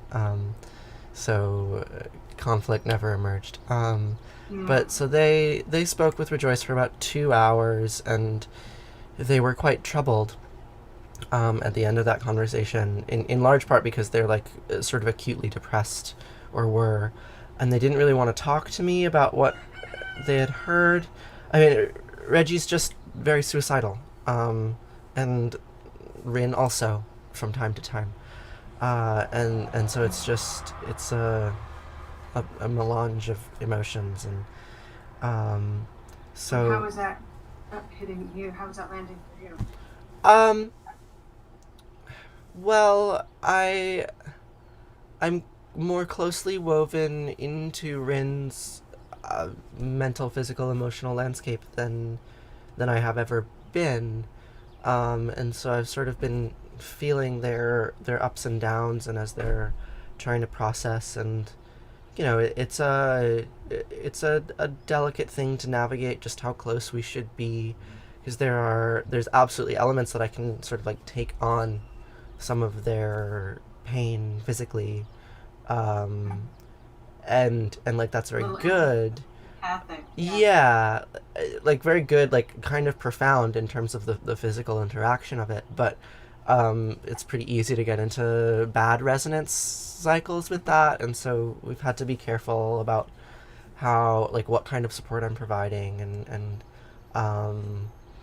Rin started sleeping with like a visitor that we have because it's lighter, which doesn't bother me, but it's like an extra level of complexity. Like when Rin was with Anande, our relationship was very different. Like Anande was like very solidly their primary partner, and then that has shifted over the last few months, and now Rin and I are much more closely woven, and then there's a new partner. Like, it's fine. Like none of it. I'm undistressed, but it's more. Yeah. More. There's just more to it. Yeah, definitely. There's more. Yeah. So there's all of those things going on, and it's like it's challenging for me to know what is relevant to focus on with you. Like I guess I was kind of relieved when you suggested what you suggested at the end of the last session, because I was like, oh, well, I spent an hour giving you a bunch of facts, and now I don't have to do that. Like, I don't know if that Right. framing like makes sense to you, but like it's certainly a thing that Right. lives in me of like I don't actually want to just like give you facts about my life because I already know them. Right. Like that doesn't necessarily feel like therapeutic, or I don't know. No, I get it.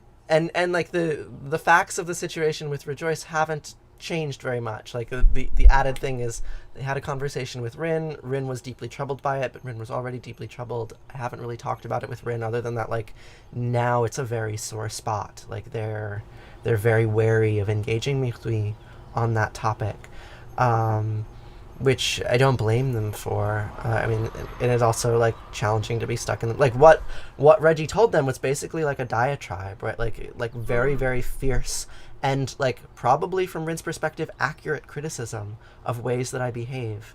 Like I don't think I'm being misrepresented, but but it's Alright. just painful. Yeah. Yeah. Painful for you to know. Painful for that. me, painful for both of them. And I talked to Reggie yesterday for about half an hour. They need me to send them a new credit card because they can't keep track of their belongings, and so I need to call Wells Fargo. Like we talked about Right. chores, and that was fine. Like I trust them to continue to do this project at the capacity that they are capable of, and like we don't really have to fight about it. I'm grieving on some level, like the loss of a very important relation, but it's not loss. Maybe change. Yeah, so I have another close relationship in crisis, from the voice feminization world. I'm friend like there's Trans Voice Lessons is this like burgeoning institution, and they have a outstanding interpersonal conflict, and some of the teachers are dividing. And my friend Erica is no longer Erica's. They've started identifying as plural, and so I'm learning to talk to all of the different members of their system, and some of them are very chaotic and cause conflict. And I had a really hard conversation with them all a few days ago, and they said this like very astute thing to me of like, I've seen you respond to changes in relationship as if it's loss, and I don't think this is loss. We're just different now. And it's absolutely true that, like, you know, I don't respond to radical changes in relational quality very well. Yeah. So Well, it sounds like there's a part of you, you know, there was something we were talking about focusing on last time, but there's also things that are coming up for you now, like this part of you that's really grappling with the shifts in relationships. mm-hmm. You know, and we can focus there, or you know, it sounds like you do also have a grieving part. Do you have a sense of which direction you want to? I don't really understand that question or the difference between them. I mean, I guess grief is probably the most like intense emotional experience of the whole thing, so that's probably worth focusing on. So we're going to focus on that, and it might be a little different than kind of what we've done, but we'll see if we can kind of connect a little bit. I can play a game. I can see what things work. Yeah. All right. So just kind of take a moment and settle in, kind of connect a little bit to your breath and just be present. And as you're thinking of what's happening with grief that you're feeling, grief that's coming up for you, is there someplace in and around your body that you feel that? Feel it right in your gut. Yeah. Okay. At the base of my sternum, there's. I mean, I've talked to you about this a lot. Like it's a muscular pattern. That's the same. The muscles on like the upper part of the rectus abdominis, and all the muscles around here, they'll get caught up underneath the rib cage, and it takes work to release them, move them down lower. So let's kind of just be aware of that and notice that. And just notice that part, notice that it's connected to the feeling of grief and around these shifts in relationships. And as you're noticing it, is there any particular qualities that it has, sensations, or any colors or shapes that maybe you may want to see? Well, when I focus on it, because of habit, it moves downward. And there's it shifts a little bit. There's a kind of weight. My face changes. Tell me about that. Your face changes? Like emotions of sadness play across the face. Mm-hmm. So you can, sadness starts to come up. Mm-hmm. Yeah. So it's a sad kind of feeling that flows along. Mm-hmm. As you're considering this sadness and this kind of place in your sternum that's affected by this, how do you feel towards that part? How do you feel towards that part of you that feels this and that experience? I wish it were healthier. No, it doesn't. Yeah. There's no expectations. I mean, semantically. Oh, I see what you mean. How you feel is that you wish it was healthy. I misunderstood. Yeah. Okay, I apologize. I mean, maybe that's not a feeling, right? I've played that game before. No, that's okay. I'm not kind of parsing down the feeling words. I thought you meant you wished how you felt was healthier, but you're talking about the specific. I somehow went off track. Forgive me. So yeah, there's a part of you that wishes it was healthier, that it was different. Mm-hmm. Right? Yeah. And does that make sense to you? That you wish that? Of course. You wanted to maybe show up differently, or didn't want it to hurt so intensely. Yeah. As is happening. Mm-hmm. All right. So you're noticing this. You wish it was different. Let's see if we can kind of connect a little bit and just understand more about where it is, where it comes from. Okay. So you're, again, just kind of being near this part. How as you're noticing and looking at and being with this part, does it shift anymore or change or respond? Um, Settle? Does it get worse?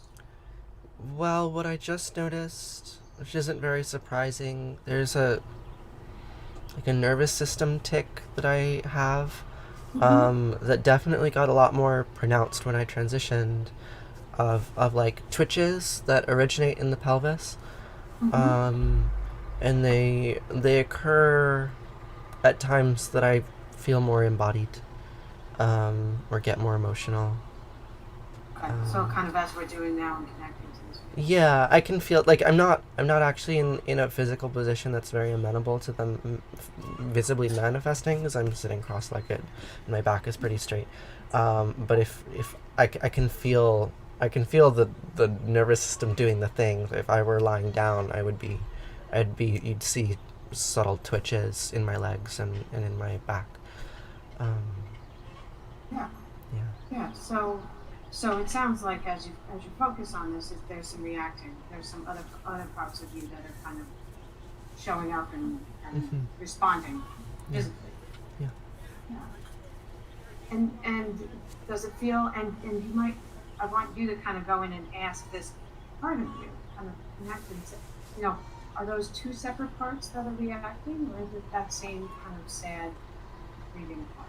They're separate. They're separate. Yeah, I associate the twitches largely positively. Like Okay. it's an indicator that I'm in my body more. Okay. So it sounds like for that part you have appreciation. I've that's a thing that I've learned over the last year or so. It bewildered me at first. Like I didn't really understand what was going on. I remember being really embarrassed by it when I was much younger. Didn't happen as commonly when I was younger, but like there were times when I was in intimate situations and I started shaking like this, and I didn't understand what it was or what it meant, and I still don't. Like it in many ways it does feel kind of context neutral. Like it can come up if I'm really sad, or it can come up if I'm really aroused, and then those things get intertwined. Okay. Right. So that one, it sounds like as we're focusing on the sad part, that one's kind of popping its head up and saying, hello, I'm here. It does that a lot. Like that's yeah. Let's see if you can kind of just see if that one can step back a little bit and give us a little space so we can get to when you connect with the sad part. Okay. Just take a moment and see what that's like. See how it responds.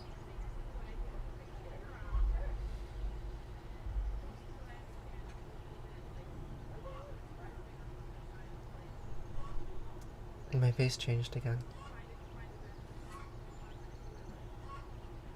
Seemed like it was willing to give it a little more space? Or was it resistant? It was willing? Okay. You can feel your face change. So let's see if we can connect and see if you can check in with this sad part. We'll just see if there's something it wants you to know. Yes. And see what comes up.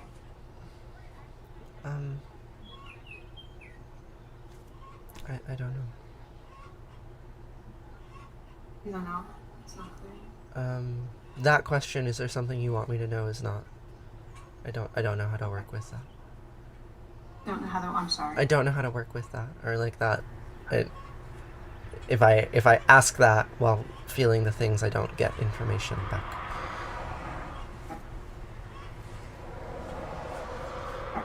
And it might just be much too soon.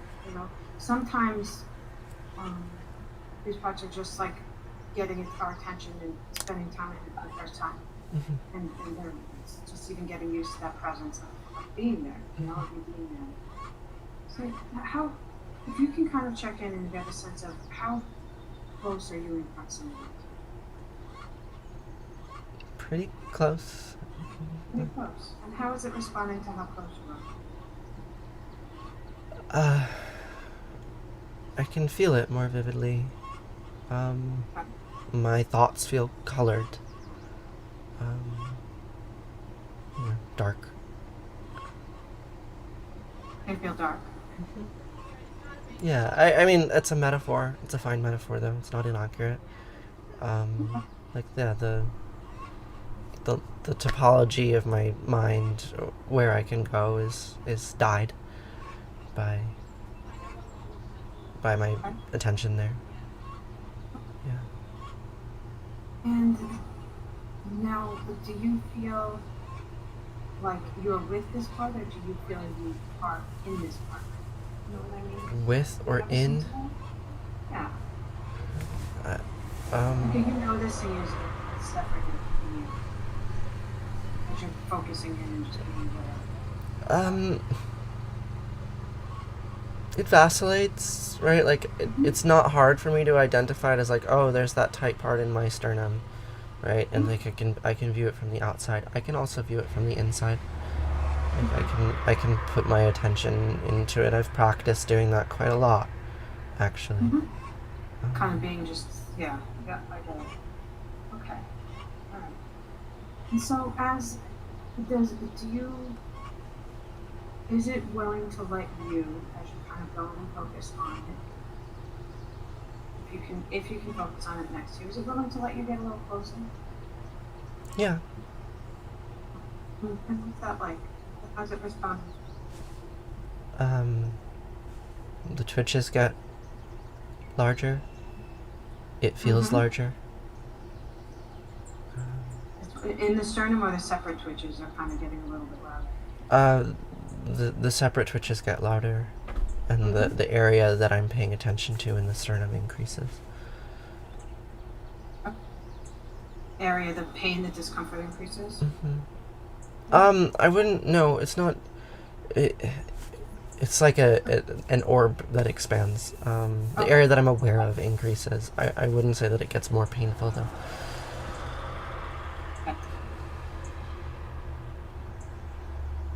And does that feel okay? That sounds like the twitching part maybe wanting some attention? Maybe feels it's getting too close? It's not popping up again? No, it's just it's an indicator that that my attention is lower. Okay.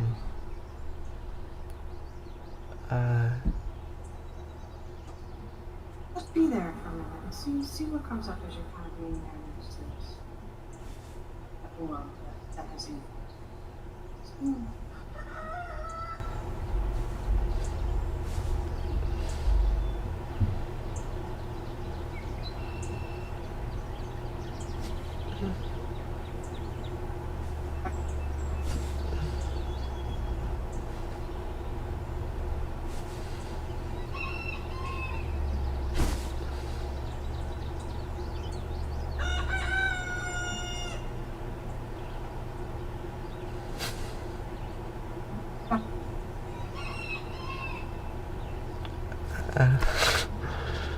You can see it.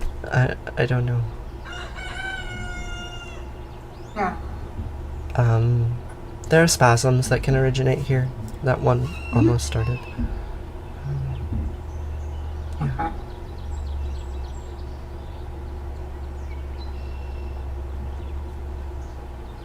And so it sounds to me like as you're connecting to the sadness, and I don't want to really interpret, because it's not for me to interpret, it's for your parts to share and let us know if you're comfortable doing this stuff.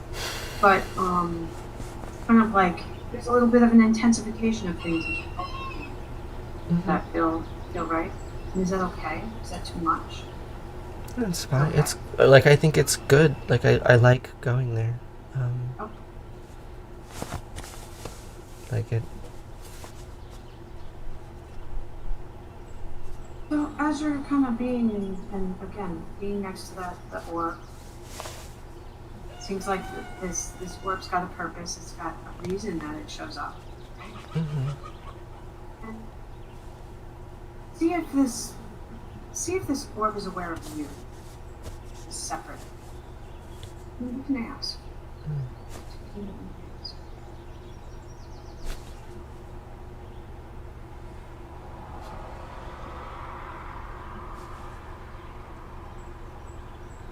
don't think so.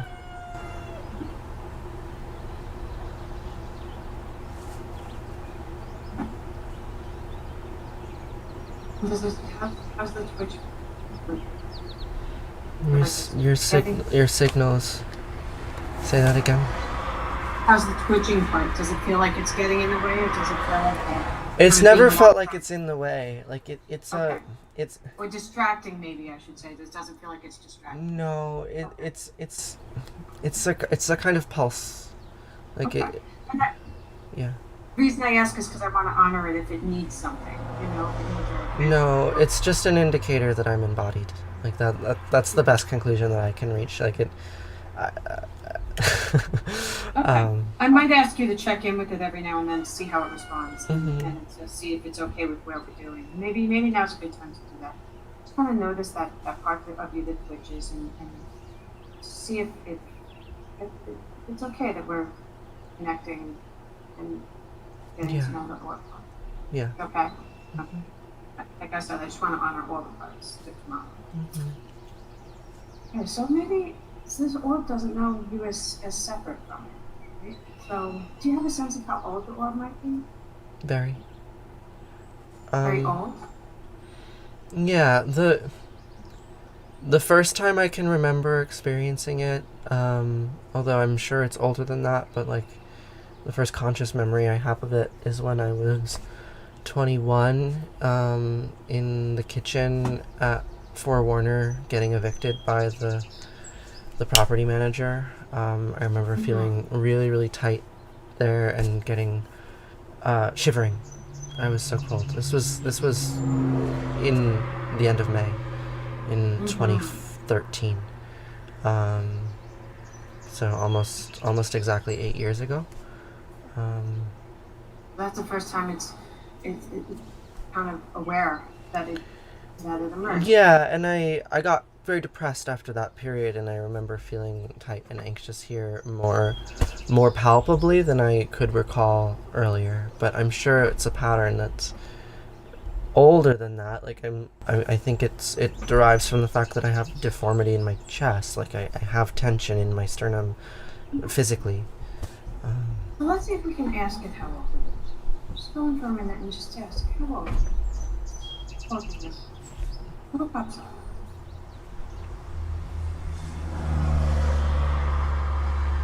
It's as old as me. How old is it?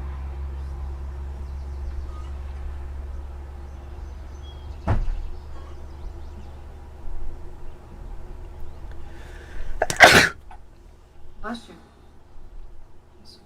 Or Gesundheit, or I'm not sure what you're. I guess that answer is perhaps not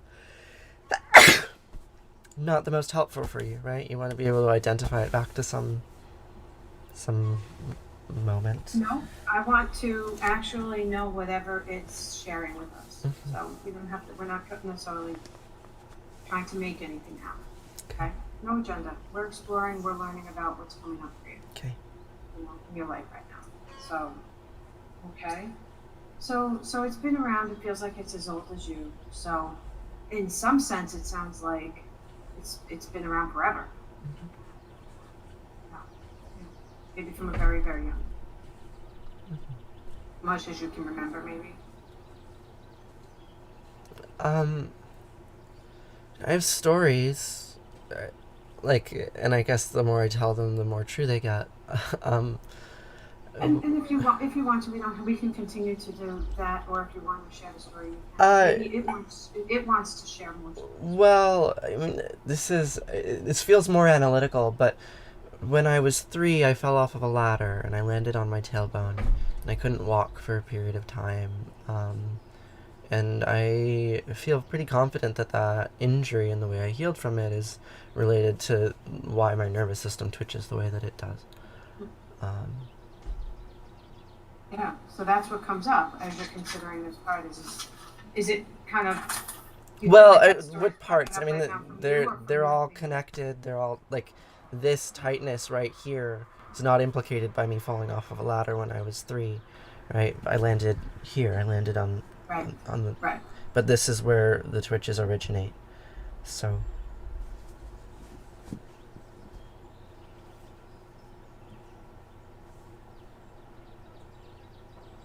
And so, we're thinking about this, the orb, it's as old as time. How do you? It sounds like it's been around and seen a lot of what you've gone through Yeah. in your life. Mm-hmm. It holds stress. Like that's where my stress lives. And as you're kind of thinking and we're kind of reflecting and connecting here to what its purpose is, right? Mm-hmm. How do you feel towards it now as we're talking more about it and being with it?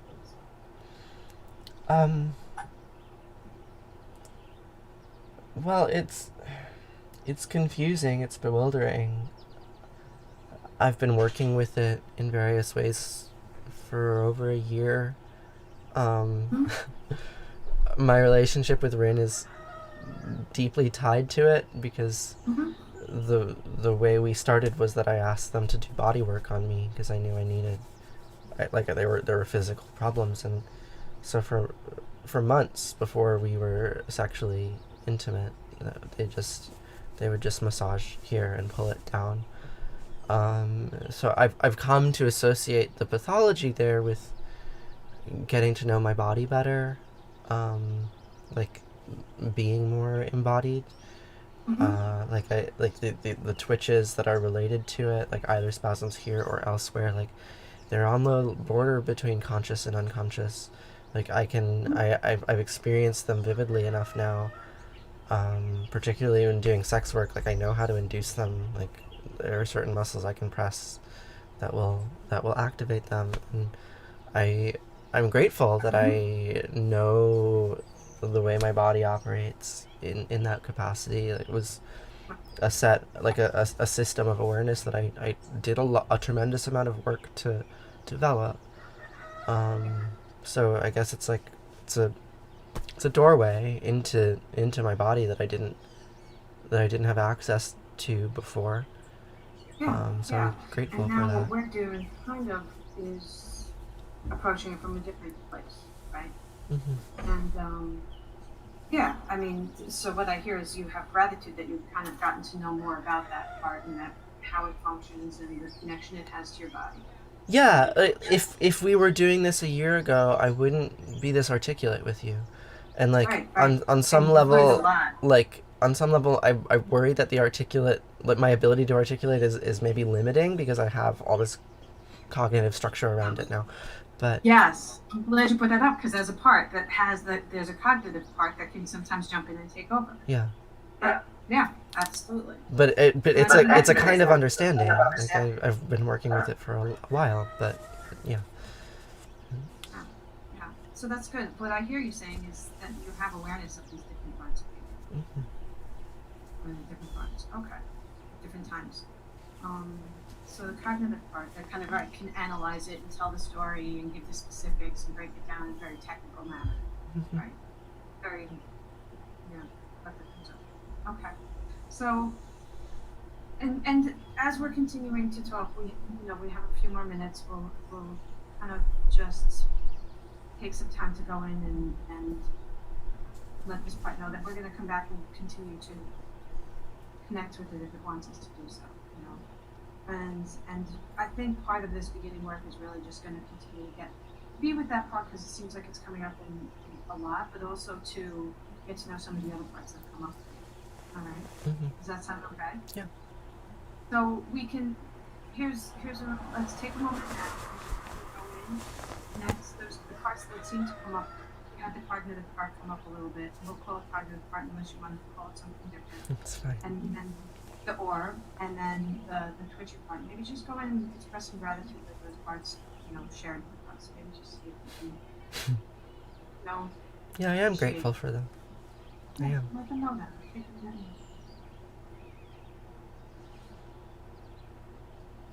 That will come back. You'll come back. And spend more time.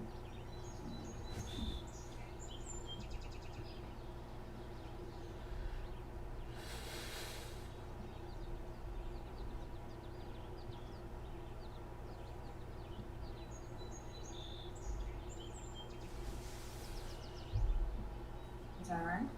Mm-hmm. How did that everything respond? It felt good. Felt calming. Good. All right. So basically where we can start next time is just kind of going in and checking and see what's coming. So as we're kind of shifting off of some of the technical information providing that you were talking about that you find sometimes feels like you're not getting anywhere, which I get. When we come together next time, we could start with a few minutes of catching up, or we can kind of just go start with this and just see what comes up as we go along. Okay. So we don't have to go into that kind of what's been happening. You prefer not. I think I would prefer not to. I find this interesting. Yeah. Okay. Okay. We'll do that then.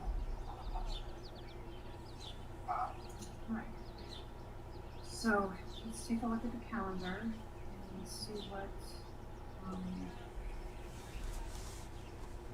works for you next. I know we have. Do we have something? I don't think so. I think that's it. So what are you thinking? What would you like to do? Well, I like this time on Wednesday, or 11:30 is good. I don't know, I guess 2 weeks from now?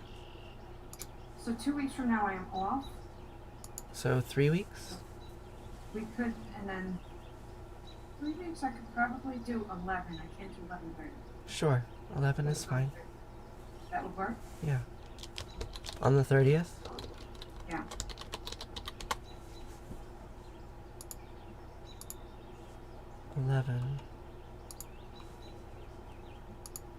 Okay. Alright, so I look forward to seeing you next time. Alright. Thank you. Alright, take care. Bye.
Hi, Hey. George. Hi.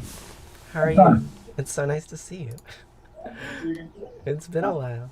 What's going on? It's going really well. Right now, I am engaged very heavily in platform building because I have 6 students coming and we need campsites for all of them, and I don't want them to get wet or moldy, so we're building decks in various places along the hillside to put tents.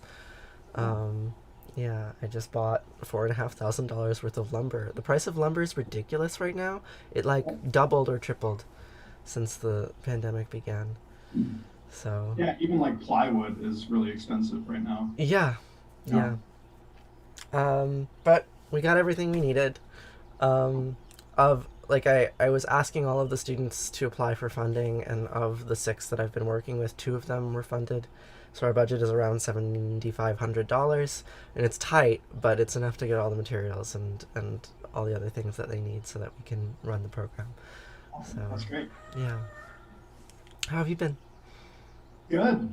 Yeah, just kind of, I don't know, finishing up everything with the spring, and then we have our second child due in basically 2 months. 2 months. Oh my gosh. Only like first or second week of August is the due date. Wow. So yeah, the fall's going to be hectic, teaching 3 classes with a newborn With a newborn. Oh and my a god. toddler. So we're just kind of Is Jess going to be teaching also? no. So Jess is taking a research semester for the fall. Uh-huh. And then I'll be on paternity leave in the spring. Uh-huh.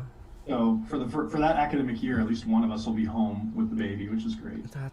I'm so glad that you can swing that. That's really Yeah, but it's still, yeah, just because one of us is the only one kind of officially on leave doesn't mean that both of us aren't going to be kind of full hands on deck working hard. it's a tremendous amount of work to make Yeah. another human. Well, making it's easy, but taking care of it is actually hard. Yeah, I view that as part of the making. Yeah, I'm looking forward to like, getting past the first 4 months are really the hardest from our loan experience so far. Yeah. So Yeah. surviving the fall semester will be priority number 1. Mm-hmm. But otherwise, yeah, things are great. Good.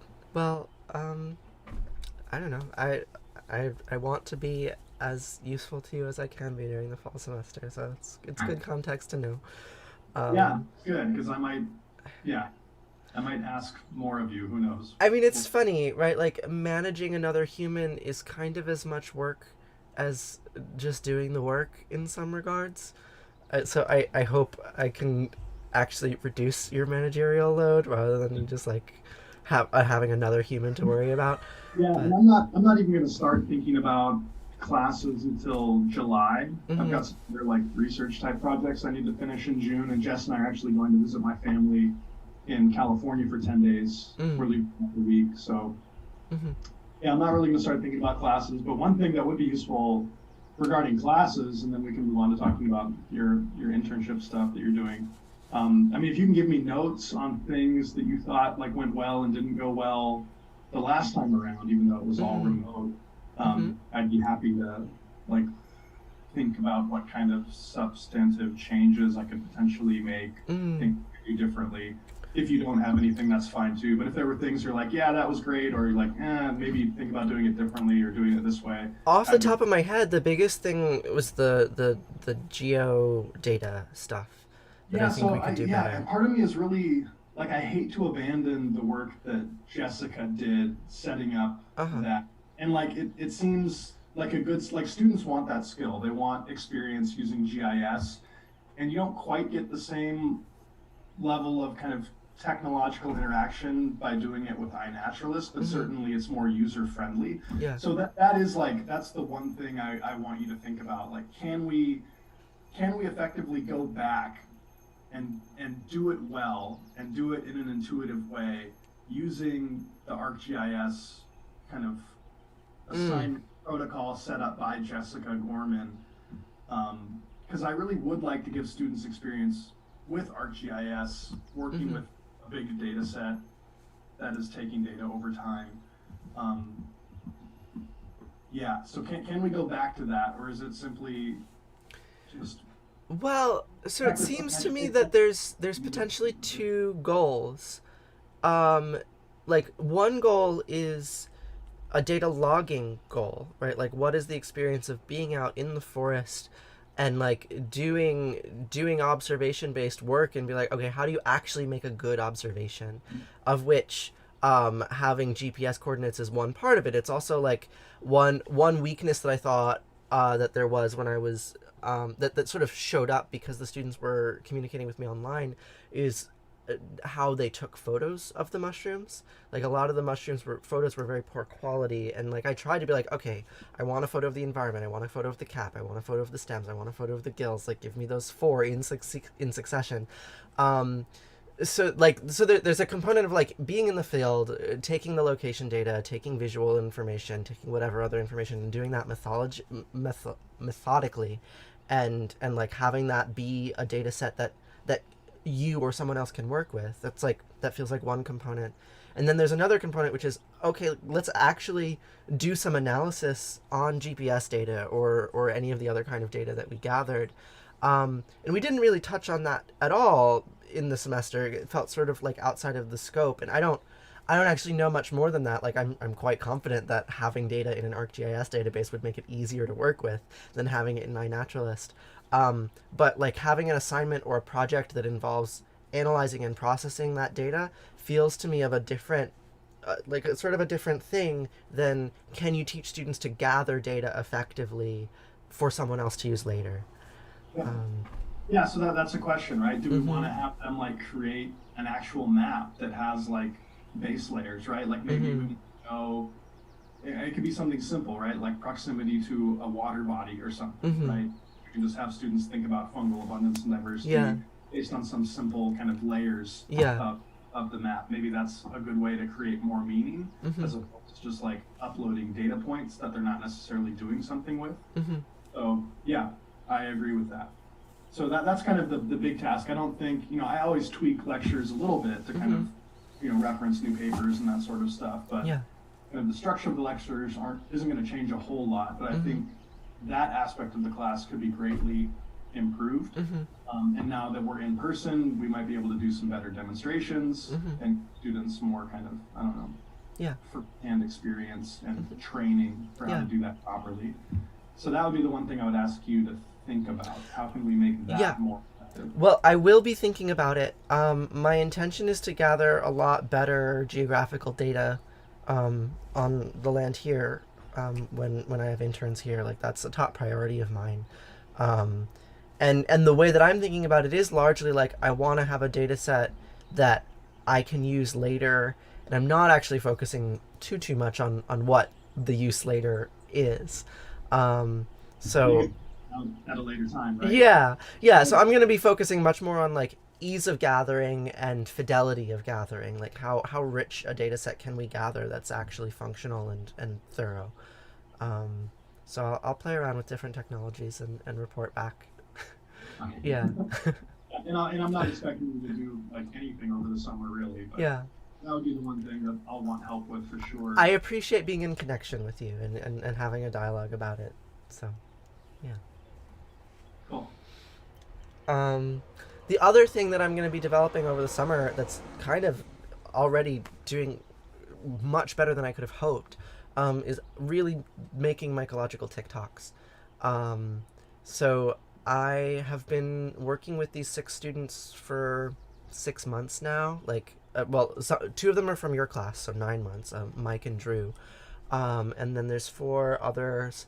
One student you talked with, Rebecca Garberchuk, contacted me very early on. And so she'll be coming. And what I've been doing to sort of like build a working relationship with them, we've been meeting bi-weekly. And one of the main things that we've been doing in those meetings is reviewing TikToks that we've made. And I've been giving them little assignments. Go out into the forest and find a mushroom and make a video about it. And the assignments at present, they're actually more, they're fluffier than they will be in the summer and when they're here, and we can actually I can actually give them instructions on how to identify these things. So they don't really know. Many of them have no mycological knowledge at all, and I'm not teaching them. I'm just I'm organizing them. But so we've mostly been learning TikTok techniques, but I've been so impressed by the content that they've been making. Like we gave them an anatomical assignment, like go focus on some part of a mushroom and like make a little 60-second video about it. And there's some students that are doing like really beautiful illustrations, and like I've been blown away at the videos that they're making with very little instruction from me. Like all I've said is like, go watch TikTok. So I made a channel called Glomero Maikata, and I gave all of the students administrator access to it, so they have the username and the password and they can log in. Many of them have their own private TikToks, but like they've been posting to this like student channel that I made, and we have like 50 videos up there already. Some of them have done really well. I made a video about a dryad saddle that I found when I was in Virginia that has like 20,000 views. There's another video about a morning star puffball that has like 80,000 views. Like we're doing well. Like we're actually making content that the algorithm likes. And it runs on a scale of like more or less informative. A lot of it is like jokey, mimetic stuff, but it's all mushroomy. And I think the students are really enjoying it. And I'm incredibly pleased at sort of like the proof of concept of like, oh yeah, you can get students educating one another, telling stories about what they know. Do you have are these assignments kind of written down? Do you have like a Word document that kind of you're passing out to them? So it's all on Discord. But yes, all of the assignments are in the Discord chat. Yeah, 'cause, I mean, we could definitely use that in the class too if we wanted to. Kind of more people posting to that channel. Yeah. It might be like a cool way to offer extra credit, for example, for students in the class. Not necessarily require it because filmmaking is a different skill set. Yeah, and you don't. It's probably safe to assume everyone has the technology needed to do that, but we don't want to make people if they don't have that. But I think that would be a cool extra credit assignment for sure if we wanted to integrate that into the class. Yeah. So I'll have more updates on that as we go, but that has been like probably the most exciting thing in my life right now. Is like I've been playing all around with TikTok a lot and really learning how to use it and how to teach it and getting what feels like some pretty big wins. Well, I mean, I think that's important, right? It's like, thinking about, like nature deficit disorder types of things, right? How do we engage the general public with nature, right? Especially people that are from urban environments and that are using social media heavily. Like getting creative is something I think we have to do instead of just relying on urban zoos and things like that. So I think that's cool, thinking of new ways that we can engage the general public, especially young people, in interacting with living organisms and natural spaces. So that's really neat. So I'll let you know more as we start doing it. Cool. Well, so I guess like maybe the biggest thing on my mind is I would really love to see you and maybe Jess in person this summer. I don't know if it can happen given pregnancy and all the other things, but like it would mean a lot to me to be able to show you like what we've built and what we're doing. So I don't know if there's any time. The internship itself is July 12th to August 13th. So I don't know if there's any day in there that y'all might want to come and hang out in the woods with us. Yeah, I'll have to ask Jess. It would have to be early, because I think once we get to like late July, it's kind of in that time period where we assume it can happen at any time. Yeah. So we're probably going to stick pretty close to home. Yeah. And I imagine Jess doesn't want to be walking very much. Well, yeah, and that's the other thing, especially when it's really hot. Yeah. And Kaya kind of sucks at hiking, like we're on a flat sidewalk and she'll go for a while, but once we start to like wooded trails, she legs are only this long. She doesn't go very far. Yeah. So I'll talk to Jess. It's a maybe. Right. Obviously, I would like to come out there and check out the property and see you. But I think Jess, given the time of the year, stage of pregnancy, might be less enthusiastic about it. Yeah. And at the point too, it's hard for Jess to like look after Kaya on her own. So like pregnant. Yeah. Yeah. She can't lift Kaya up and just little things, right? So it's hard for me to leave her alone for any period of time because this won't do very well. I understand. It's a really it's a remarkable part of your life. Like it's so important. Like, I understand. Sure. Yeah. It's kind of fleeting too, right? Yeah. In the moment, it really hinders kind of day-to-day stuff that normally would be. Well, it shifts your priorities, but like what's important, right? Like obviously. Yeah, there are alternative ways though, like Yeah. maybe we can like zoom in while you're walking around, Mhm. or FaceTime in while you're walking around your property, something like that. Yeah. That Yeah, was I good. would like that. I was just talking to Chris earlier, and he told me something pretty similar, that like he was reticent to come out because it's far and he has pandemic concerns, but that like we could do a Zoom thing, like a little lecture in the evening or something like that. Like, Yeah, I um, think that's easier for me to commit to as Mhm. well, mostly because of family type stuff. yeah, I would like to get these students more aware of the other mycological humans at the university, and some of them are about to graduate, but some of them aren't, and it'd be nice to build the culture a little bit. So. Yeah, yeah, yeah, and I could just do.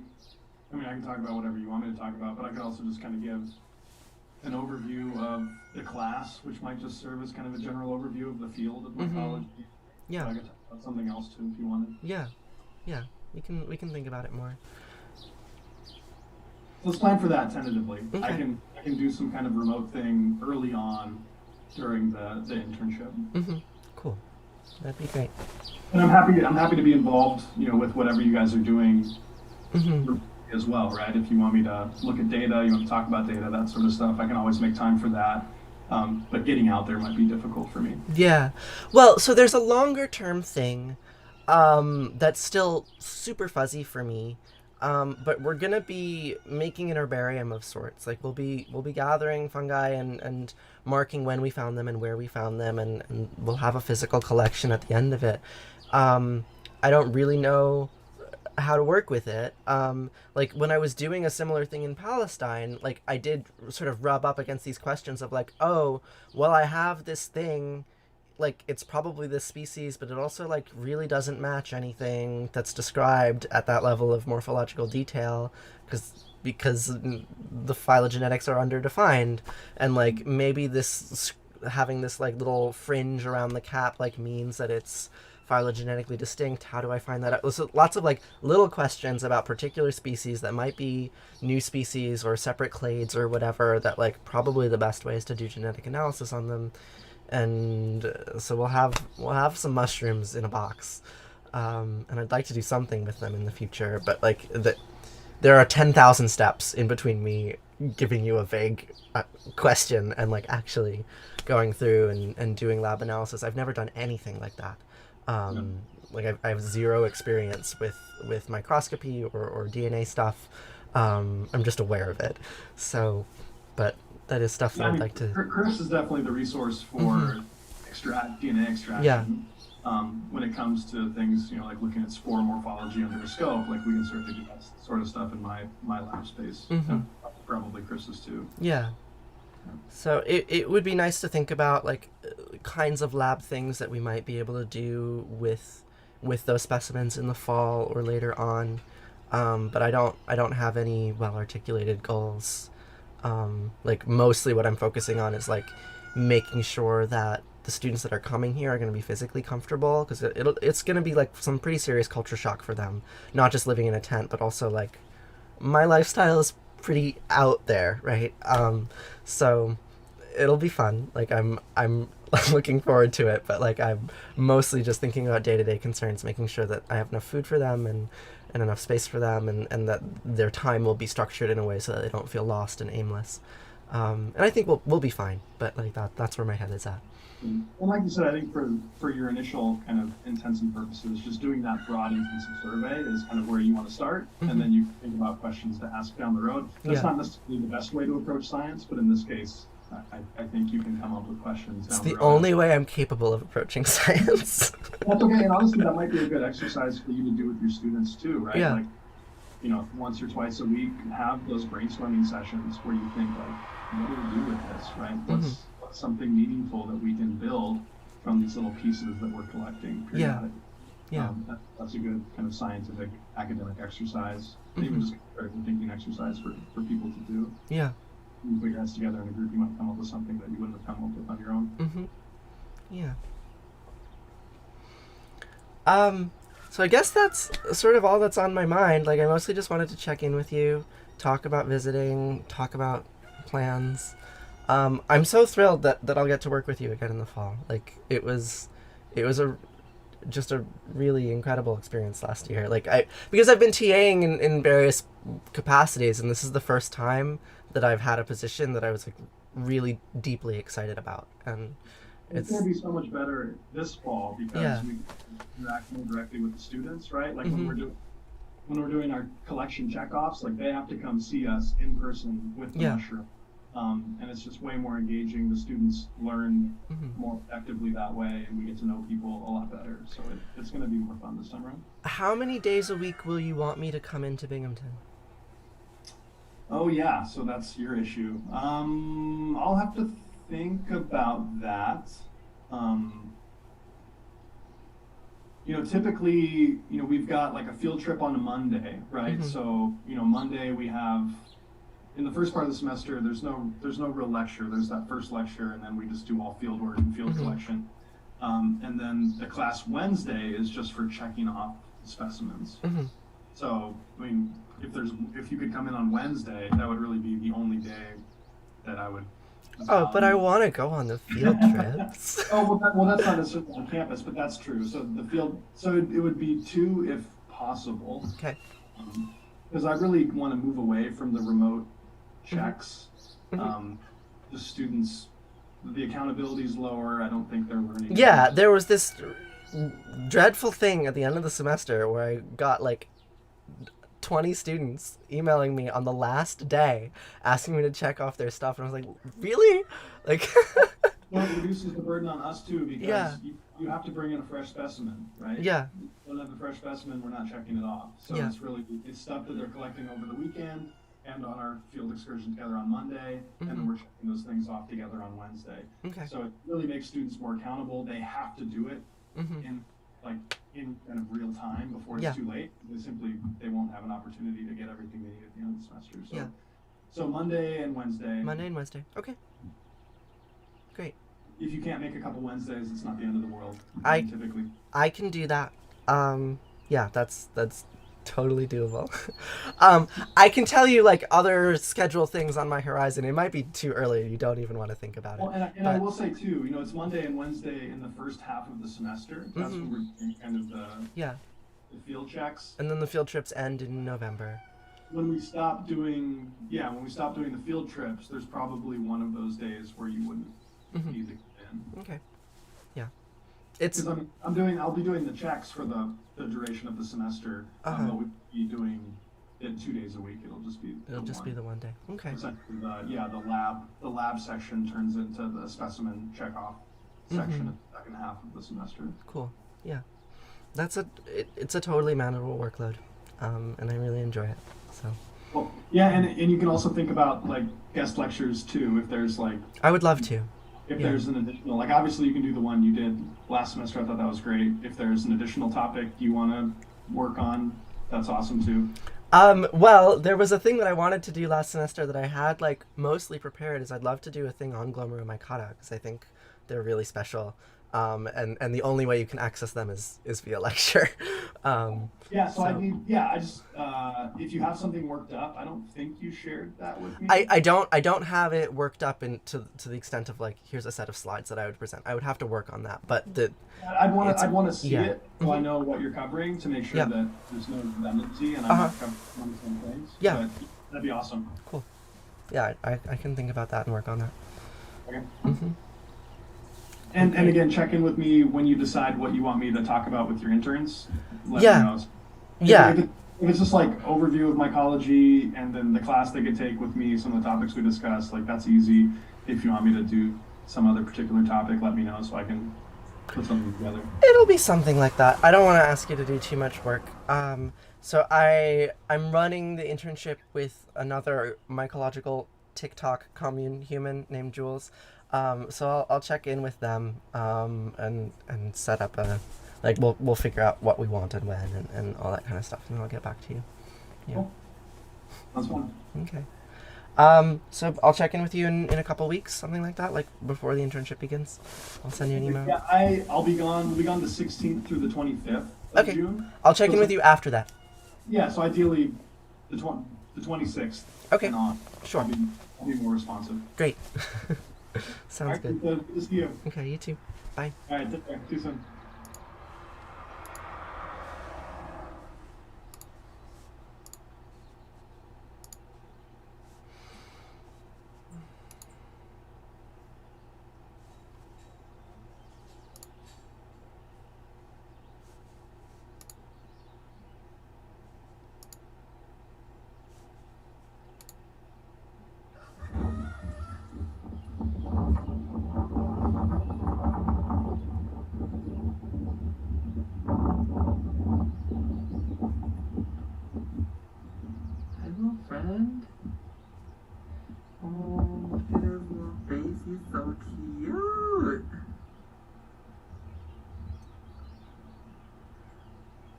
That's a shade.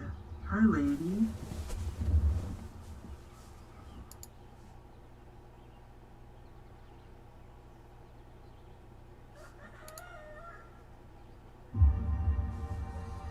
December 4th.